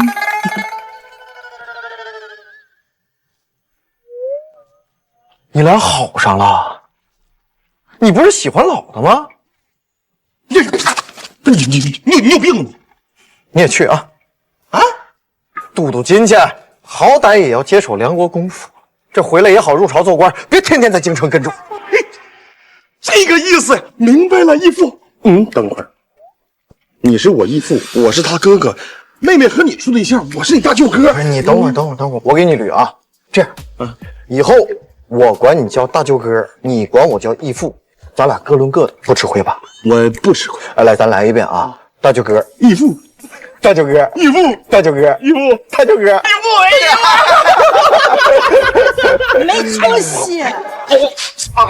日子，那我呢？你也跟着去啊！我不能拆散你俩呀！哎呀，反正那边也挺危险的。放心啊，球球家有钱，养得起你。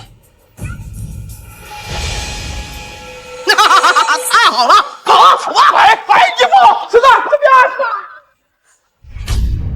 你哥是不是脑子不太好？你知道还逗他？此次过后，你揽尽天下之财，赈灾安抚百姓，受天下文人敬仰，还手握魏梁两家重兵，你就没有想过自己当皇帝？说实话呀，真不想。虽然我承认啊，我确实有那么一点经世之才，但治理国家靠的不仅仅是才学。陛下虽然疑心病重，但却把国家治理得井井有条。我趟没趟过水的吗？我还以为能当几天皇后呢。你真的假的？哎，不，当什么皇帝？当皇帝能跟梁球去青楼吗？你不是那意思。公主，你跟魏世子成亲后，那奴婢怎么办呀？你当然是跟着我呀。有些事情你比我更了解。公主，都来啊！都。你若不再敢去烟花柳巷之地，你信不信我打断你的腿啊？世子如此有才，不如我们来聊一聊私事。有什么事儿跟我说。不是你，哎呀，那么僵干嘛？都是一家人啊，一家人。我们两个，你先娶谁？